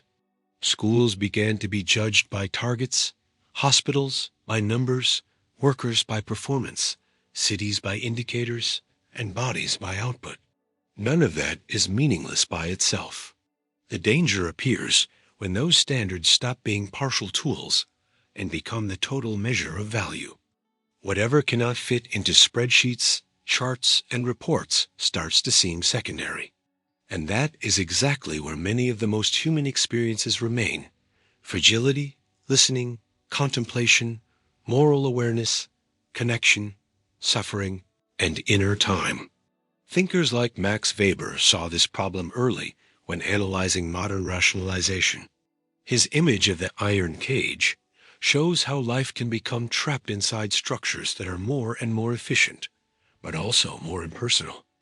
The managed world works, but at the cost of reducing the space for spontaneity and meaning. Later, Heidegger deepened this critique by showing that modern technology is not just a set of tools, but a way of revealing reality itself. In that logic, everything begins to appear as an available resource, something to be exploited, calculated, and arranged for use, including the human being. When this outlook takes over, the person is no longer seen as an end in themselves, but in terms of their usefulness to the system. The good worker is the one who performs. The good student is the one who delivers results. The good citizen is the one who fits in. The good body is the one that responds. Human life is no longer appreciated for its uniqueness, but for its ability to adapt to the mechanisms of productivity. Anyone who cannot keep up the sick, the elderly, the unproductive, the emotionally exhausted, the one who fails risks being seen as a technical problem before being recognized as a person. This shift has deep ethical effects. In a technocratic culture, compassion can seem inefficient. Care can seem like a delay, and attention to the individual can look like an obstacle to the flow of the system. Little by little, the language of management takes over everything. Instead of suffering, people speak of dysfunction. Instead of injustice, they speak of low performance. Instead of exploitation, they speak of process adjustment. Technical language has power because it seems neutral, but it often neutralizes human pain by translating it into administrative terms. In that way, the value of the person gets hidden behind a logic of function. Recent history shows how much this has intensified. The 20th century had already revealed the power of bureaucracies and organized systems to turn people into numbers, cases, and flows. In the 21st century, with digital platforms, algorithms, artificial intelligence, and constant monitoring, that tendency has become even more powerful. Today, it is possible to measure productivity in real time, classify behavior, predict patterns of consumption, rank performance, and automate decisions. The promise is always the same: greater efficiency. But the philosophical question remains urgent. Efficiency for what? And at whose cost? In the present, this appears clearly in performance culture. The individual is encouraged to treat themselves as a project of constant optimization. Sleep better, produce more, perform better, think faster, deliver more. Even rest is turned into a tool for returning to the cycle with greater capacity. Subjectivity itself is colonized by the logic of results. Personal worth starts being measured by output, visibility, and high performance. And when that happens, technical failure begins to feel like an existential failure, as if those who produce less are worth less. The future may make this even worse. The more decisions are handed over to automated systems, the greater the temptation to accept purely functional standards for distributing opportunities, recognizing merit, and managing lives. A world could emerge that is highly efficient but spiritually impoverished, where human uniqueness becomes inconvenient because it slows down the process. A world where the unpredictable, the vulnerable, and the contemplative seem like system flaws. That is why criticizing technocracy does not mean rejecting technology, but refusing its tyranny. Technology is essential, but by itself it does not know what deserves to be protected. It can calculate means, but it cannot establish ends. A truly human society cannot measure the value of people only by productivity, performance, and control. When efficiency takes the place of dignity, something decisive is lost. The human being stops being a unique presence and becomes a function. And every time that happens, the world may become more organized, but it also becomes less human. Radical determinism becomes one of the most challenging views for the idea of human dignity because it directly attacks what many philosophical traditions have considered essential to the person: the ability to choose, to be responsible for one's actions, and to begin something new. In its strongest form, determinism argues that everything a human being thinks, desires, and does is already completely shaped by prior causes: biological, psychological, social, economic, or physical. In that picture, freedom is nothing more than an illusion, and moral responsibility loses much of its meaning. Man no longer appears as an agent, but as an effect.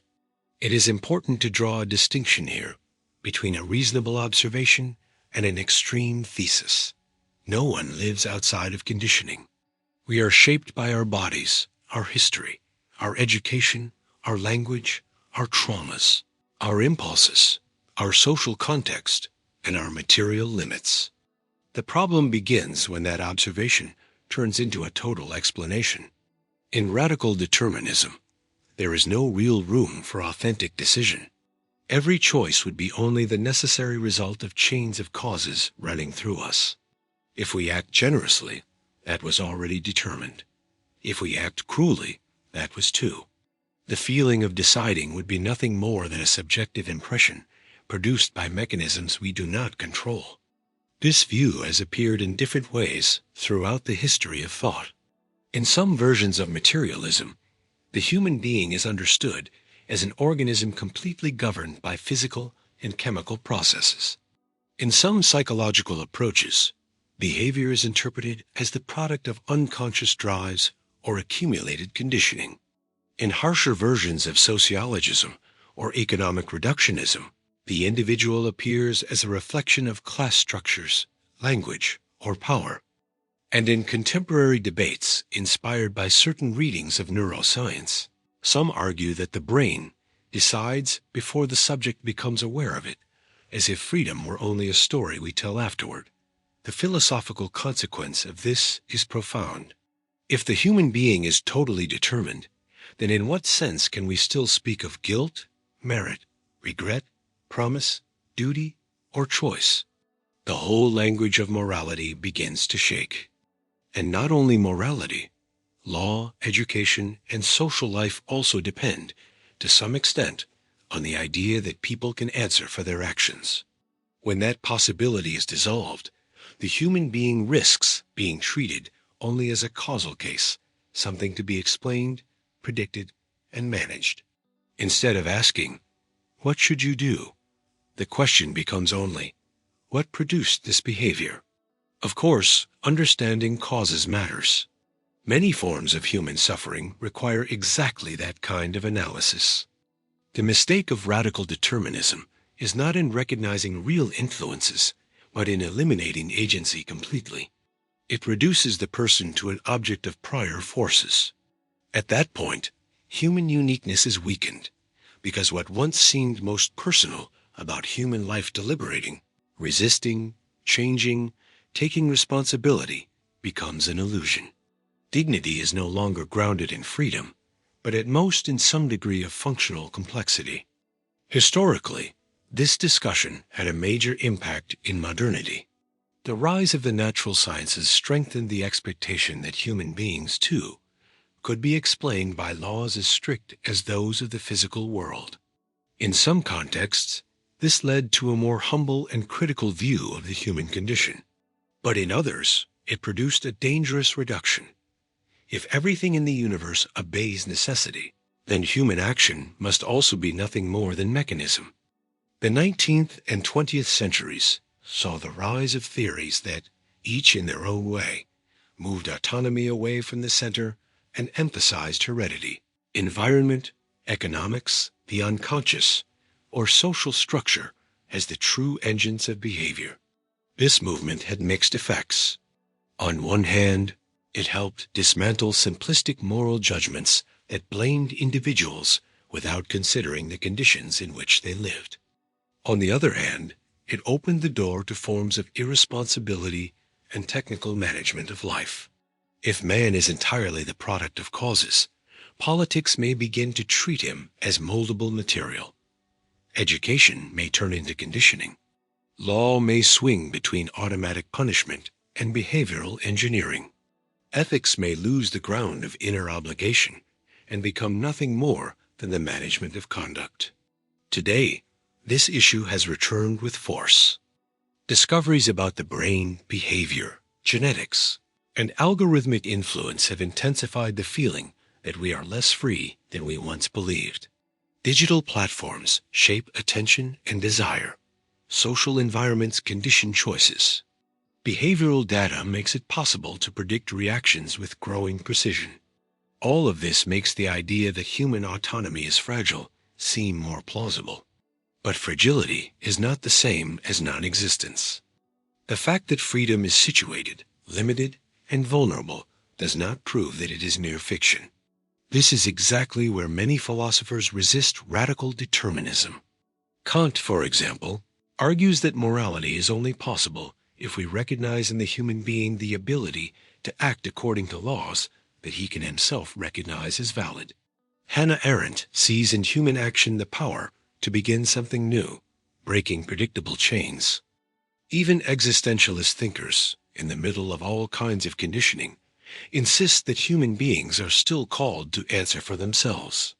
These positions do not deny limits, but they refuse to let those limits define everything human beings are. The future will make this discussion even more intense. The more advanced systems of behavioral prediction and manipulation become, the stronger the temptation will be to treat freedom as an outdated myth. And yet, giving up completely on autonomy may cost too much. A society that stops seeing people as moral agents risks turning them into objects of management, correction, and calculation. In that setting, respect no longer comes from recognizing a free consciousness, but only from social convenience. Radical determinism threatens the value of human life because it replaces the person with the process, decision with causality, and responsibility with total explanation. It rightly reminds us that no one exists without conditioning. But it goes wrong when it concludes that, because of that, no one truly chooses. And when freedom disappears completely, more than a philosophical thesis disappears with it. One of the deepest foundations for understanding the human being is someone, not just something, disappears too. Moral nihilism represents one of the deepest challenges to the idea of universal human dignity, because it calls into question the very existence of objective moral values. In simple terms, this position holds that there is no good or evil in any absolute sense, no duties that are valid in themselves, and no universal foundations that bind all human beings. What we call morality would, in this view, be the product of historical conventions, subjective preferences, power relations, collective emotions, or survival strategies. If this view is taken all the way, human dignity stops being a shared ethical truth and becomes dependent only on fragile agreements, changing interests, or local sensitivities. This issue is not just theoretical. For a long time, philosophical and religious traditions argued that the human being has value in itself, whether because it participates in a rational order, because it is a creature of God, or because it is an end in itself. The idea of universal dignity comes exactly from the belief that every person deserves respect, not because of usefulness, strength, origin, or social recognition, but because of what they are. Moral nihilism breaks with that horizon. If there are no objective values, then there is also no final reason to say that every human life has equal worth. We may prefer that idea, defend it politically, or feel that it is just, but we could no longer present it as a universal moral truth. This position appears in different forms across modern and contemporary philosophy. In some versions, it takes the form of moral relativism. Each culture would have its own values, with no higher standard able to judge between them. In others, it moves closer to emotivism, according to which moral judgments express only feelings or preferences, not objective facts about the good. There are also more radical currents in which morality is seen as a mask for interests, a tool of domination, or a human invention with no transcendent foundation. In all these cases, the effect is similar. Morality loses its status as truth and becomes a contingent construction. Of course, this critique has real force in several ways. It reminds us, for example, that moral language has often been used hypocritically. Civilizations that spoke of human dignity also practiced slavery, colonialism, racism, and exclusion. Moral nihilism exposes that gap between discourse and practice. It also points to the real difficulty of proving, in any absolute way, why certain values should apply to everyone. That critical lucidity matters. The problem begins when, in tearing down false claims of universality, it also tears down the possibility of any ethical universality at all. When that happens, a dangerous void opens up. If there is no objective human dignity, then why respect the weak, the foreigner, the enemy, the unproductive, or the vulnerable? One might answer, out of compassion, democratic habit, collective interest, or cultural sensitivity. But all of those reasons are unstable. They can change. They can disappear in times of crisis. They can be rejected by those who do not share the same feelings. That is exactly why the absence of an objective moral foundation is so troubling. Without it, the protection of the person risks depending only on temporary consensus. The history of the 20th century showed how serious this problem can be. In times of war, totalitarianism, and dehumanization, entire lives were treated as disposable because no effective universal principle seemed to protect them. It is true that many crimes were also committed in the name of distorted absolute values. But the decisive point is different. When human dignity is not recognized as something that comes before political, utilitarian, or identity-based calculation, it becomes easier to relativize who deserves to live, to be protected, or to be mourned. The absence of moral universality encouraged the fragmentation of humanity into circles of unequal worth. This discussion remains current today. In a culture marked by pluralism, skepticism, and distrust of grand foundations, many people speak about ethics without really believing in moral truth. Human dignity is defended, but often as a pragmatic political choice rather than as an objective demand. That creates an ambiguous situation. On one hand, it avoids dogmatism. On the other hand, it weakens the firmness with which cruelty can be resisted. If human rights are only a convention, then why could they not be revised whenever they become inconvenient for power, for the majority, or for social efficiency? The future may intensify this risk. In societies that are increasingly fragmented and shaped by technology, polarization, and narrative conflict, the idea of a common dignity may come to seem too abstract. Groups may begin to recognize value only in those who are like themselves, denying any wider obligation. Without an ethical horizon that goes beyond tribal preferences, respect for the human being tends to become selective. And selective respect is no longer universal dignity. That is why so many philosophers resisted moral nihilism. Kant tried to ground morality in practical reason, arguing that every person must be treated as an end in themselves. Levinas found in the face of the other an ethical demand that comes before calculation. Jacques Maritain insisted that human rights need a deeper foundation and simple historical agreement.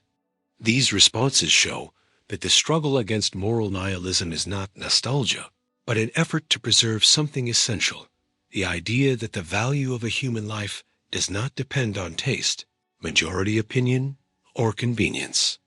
Moral nihilism shakes universal dignity because it dissolves the common ground on which that dignity stands. It rightly reminds us that many values were historically constructed, manipulated, and disputed. But if taken to its furthest conclusion, it also threatens to make it impossible to say that every person always deserves respect. And the moment that claim becomes nothing more than a preference, the human being is no longer protected by principle, but only tolerated for as long as it remains convenient.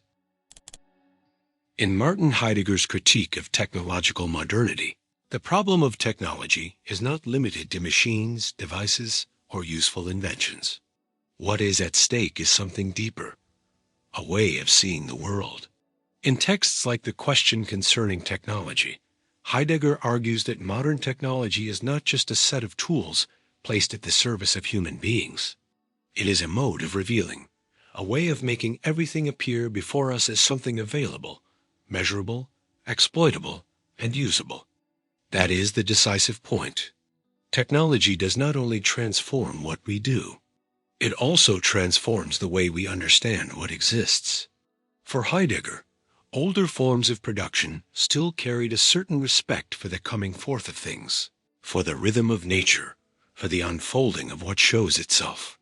But with modern technology, a radical shift takes place.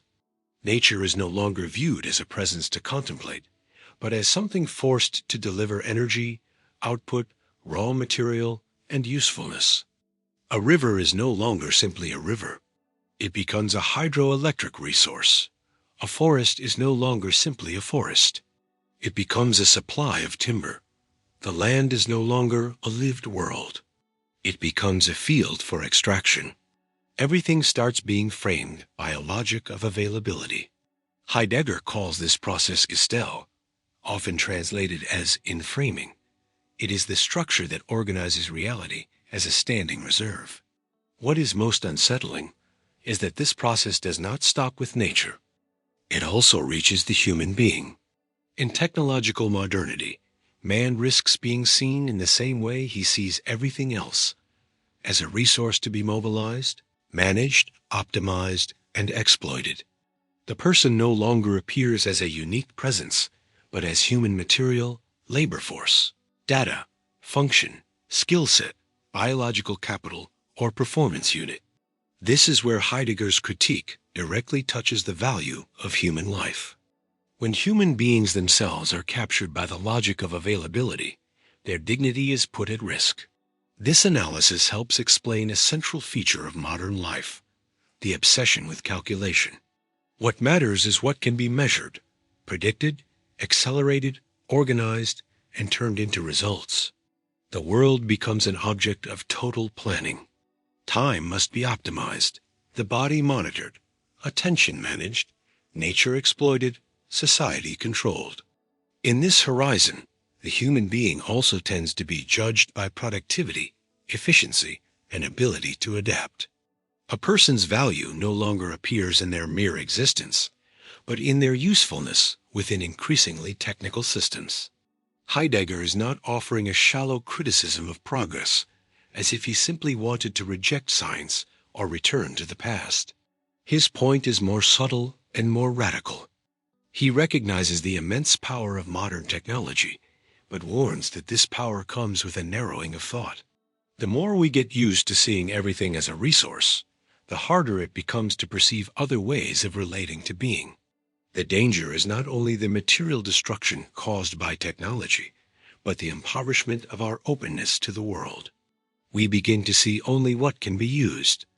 Historically, this critique carries enormous weight in the 20th century, marked by mass industrialization, mechanized wars, technical bureaucracies, and the total organization of production. The same world that expanded humanity's power over nature also showed how that rationality could turn human beings into replaceable parts. Workers subjected to the logic of the factory, populations managed by administrative machines, bodies treated according to functional standards. All of this shows how technology can reorganize existence in impersonal ways. The human being is no longer the center of meaning, but part of a system of availability. Today, Heidegger's analysis seems even more relevant. Digital platforms, artificial intelligence, algorithmic surveillance, biotechnology, and performance culture intensify the transformation of everything into a resource. Attention becomes a commodity. Personal data becomes raw material. The body becomes a project of optimization. Human relationships are increasingly mediated by metrics, profiles, and systems of classification. Even subjectivity is pressured to present itself as a portfolio of skills and results. In this setting, the person risks disappearing behind their functionality. The future may deepen this picture even further. As technical systems become more capable of predicting, shaping, and reorganizing behavior, the temptation to treat human life as a manageable flow will grow. Health, learning, work, desire, and emotion may become more and more integrated into systems of control and performance. Heidegger's warning will then become even more visible. Man will believe he is mastering technology, when in fact he will already be thinking of himself according to the logic of technology. Heidegger's critique shows that technological modernity threatens not only nature, but the very image of the human being. When everything is interpreted as standing reserve, including ourselves, something essential is lost. We no longer dwell in the world as beings capable of listening, contemplation, and openness to mystery, but as managers of resources. And when the human being begins to see themselves only as available material for performance and control, their uniqueness stops shining through. They may still live, produce, and function, but they no longer fully appear as a person. It is exactly this silent, deep, and dangerous reduction that Heidegger tries to uncover. Philosophical colonialism was not limited to occupying territories, economic exploitation, or military domination. It also worked on the level of ideas, creating intellectual justifications for denying certain peoples the status of full humanity. This is a crucial point. Before violence is imposed through weapons, it is often first prepared by a language that classifies, lowers, and ranks human lives. Entire peoples came to be described as backward, irrational, childish, barbaric, or incapable of self-government. As a result, domination no longer looked like simple brute force. It began to present itself as a civilizing mission, a necessary guardianship, or a historical destiny. Throughout modernity, several currents of thought contributed in different ways to this logic. In some cases, European philosophy linked full humanity to reason, written culture, organized statehood, or certain religious and moral standards. The problem was not in valuing those things, but in turning them into the only measure of what counts as human. Anyone who did not fit those standards could then be seen as less developed, less rational, and therefore less worthy. Cultural difference was turned into ontological inferiority. It was no longer just a different way of living. It became an inferior way of being. This process appears clearly in the language of colonization. Colonized peoples were rarely presented as communities with their own history, their own rationality, and legitimate ways of life. They were treated as incomplete human material, as populations not yet fully developed, who needed to be led by the hand of the colonizer. Violence could then be described as education.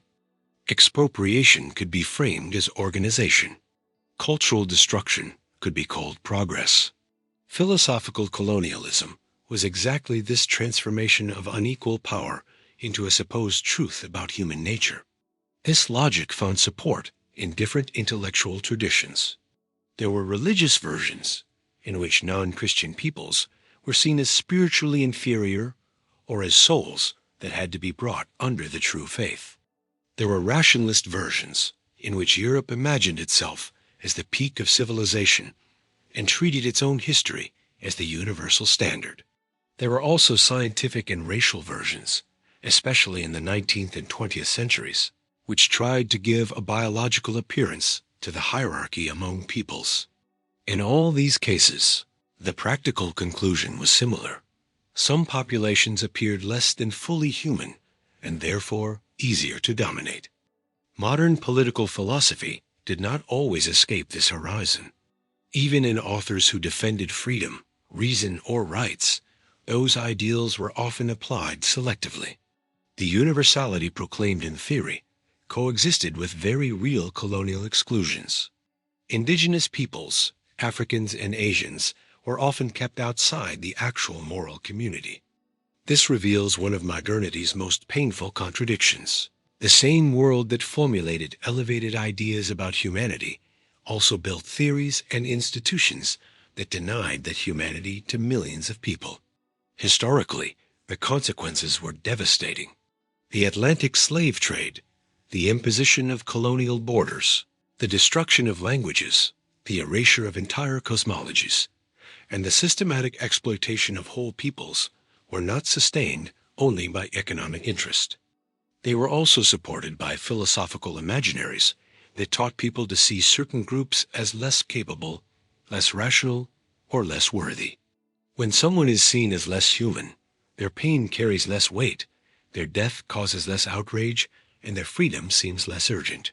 This process did not end with the formal end of colonial empires. Its marks remain in mental, cultural, and political structures. Even today, some peoples are described as backward when they do not follow the dominant Western model. Some forms of knowledge are treated as folklore, while others are automatically granted the status of legitimate rationality. Some ways of life are seen as deficiencies to be corrected, not as differences to be understood. Philosophical colonialism survives whenever one culture claims the right to define by itself what counts as full humanity. Post-colonial and decolonial thinkers have strongly insisted on this critique. Frantz Fanon showed how colonization dominates not only land, but also subjectivity, forcing the colonized to carry a degraded image of themselves. Aimé Césaire exposed the hypocrisy of a civilization that called itself humanist while normalizing colonial barbarism. Enrique Dussel and other Latin American thinkers revealed how European modernity was built alongside the systematic exclusion of other peoples from its story of humanity. These critiques do not seek to reject all of Western philosophy, but to dismantle its claim to universality when it erases those placed outside the center. This reflection is still necessary today. In debates about migration, development, security, and geopolitics, hidden hierarchies of humanity still appear. Some lives seem more worthy of mourning than others. Some deaths are called tragedies, while others become statistics. Some cultures are described as advanced, while others are treated as problems. The future may repeat this pattern in new forms, especially if global inequality continues to be justified by stories of civilizational merit or cultural incapacity. That is why examining philosophical colonialism means confronting one of the deepest roots of the denial of universal human dignity. It shows how violence often needs a theory to make it seem acceptable. And that theory begins the moment the other is no longer recognized as fully human. The humanist challenge is to break with that logic and affirm that no difference in culture, origin, religion, race, or level of development justifies reducing a people to the status of incomplete humanity. When that affirmation fails, domination finds its excuse.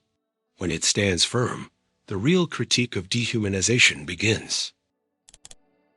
After going through philosophical and political currents that relativize, reduce, or deny the value of human life, it becomes impossible to avoid the decisive question: why should human life have value?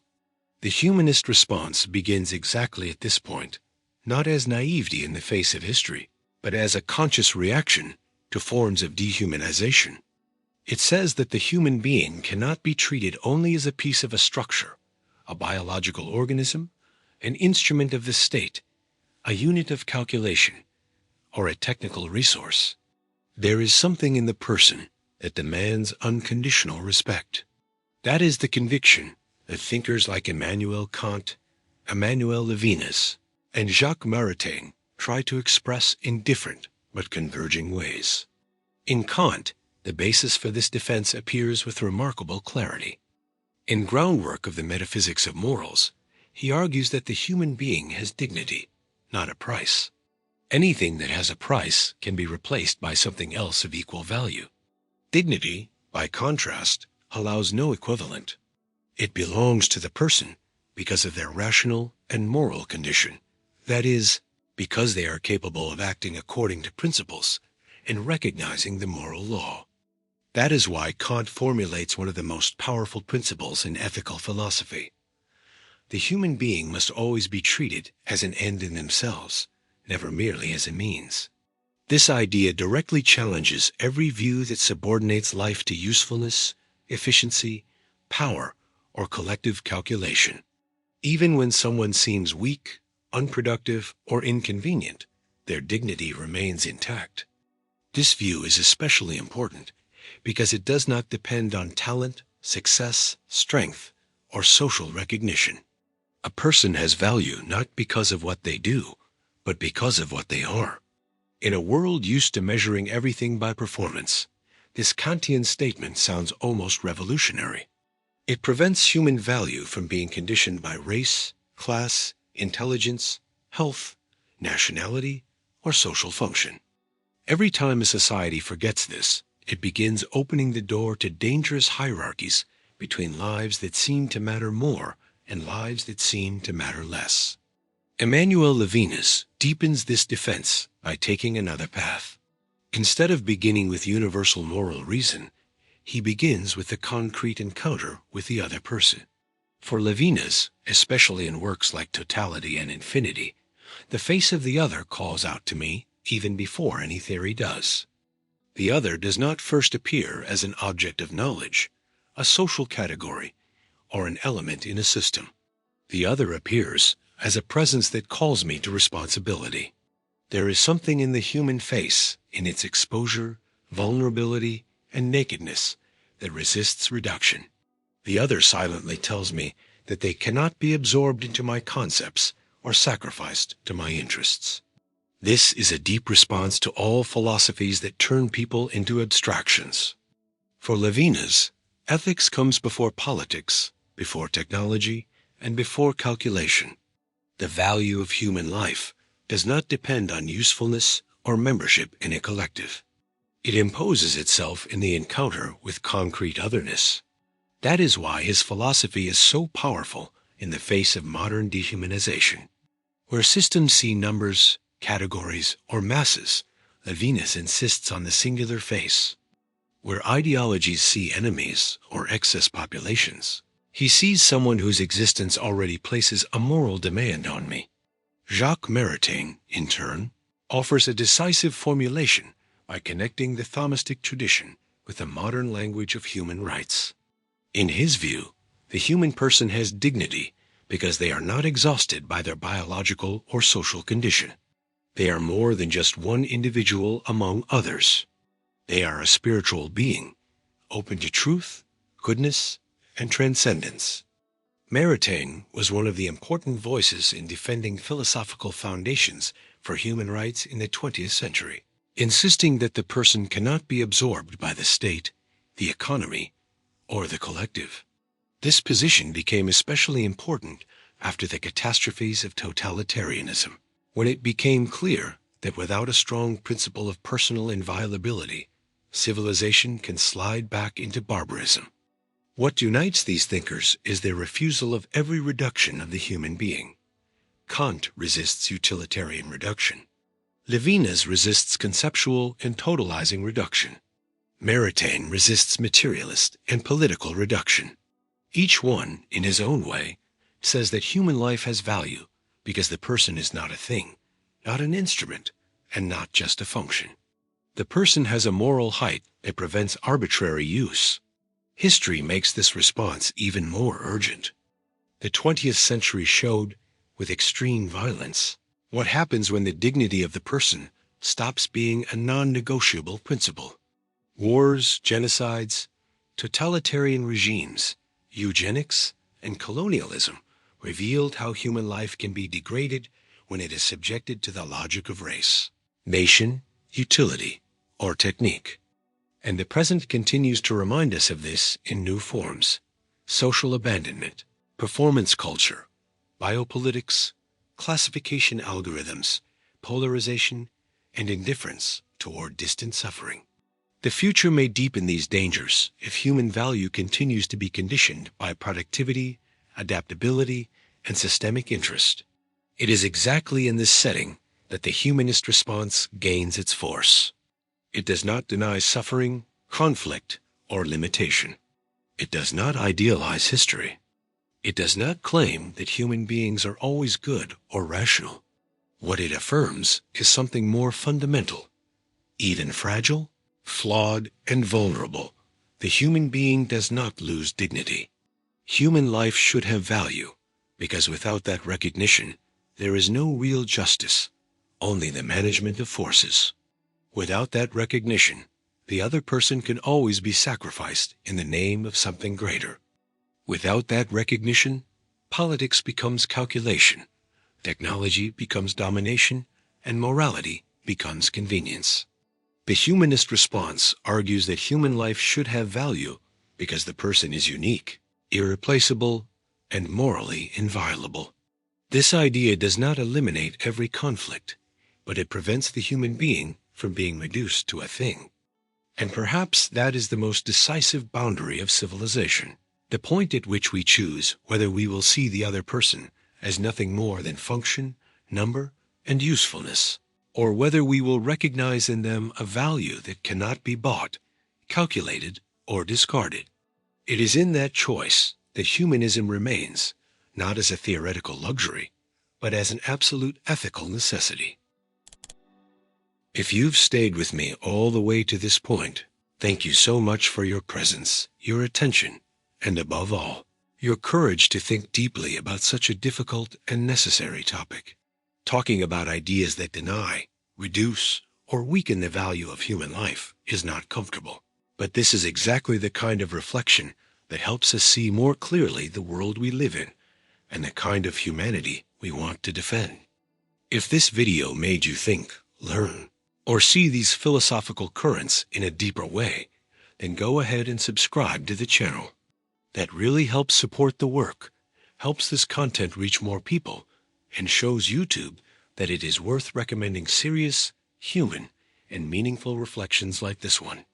I also ask that you leave a like, because that helps a lot with getting the video out to more people. Share this content with anyone who enjoys philosophy, history, politics, and topics that push us beyond the surface. And of course, I would really love to hear your opinion. Which of these currents do you think is the most dangerous to the idea of human dignity today? Write it in the comments, because your point of view can add a lot to this conversation. And don't leave the channel just yet. Stay with me for the next videos, because that is exactly the purpose here.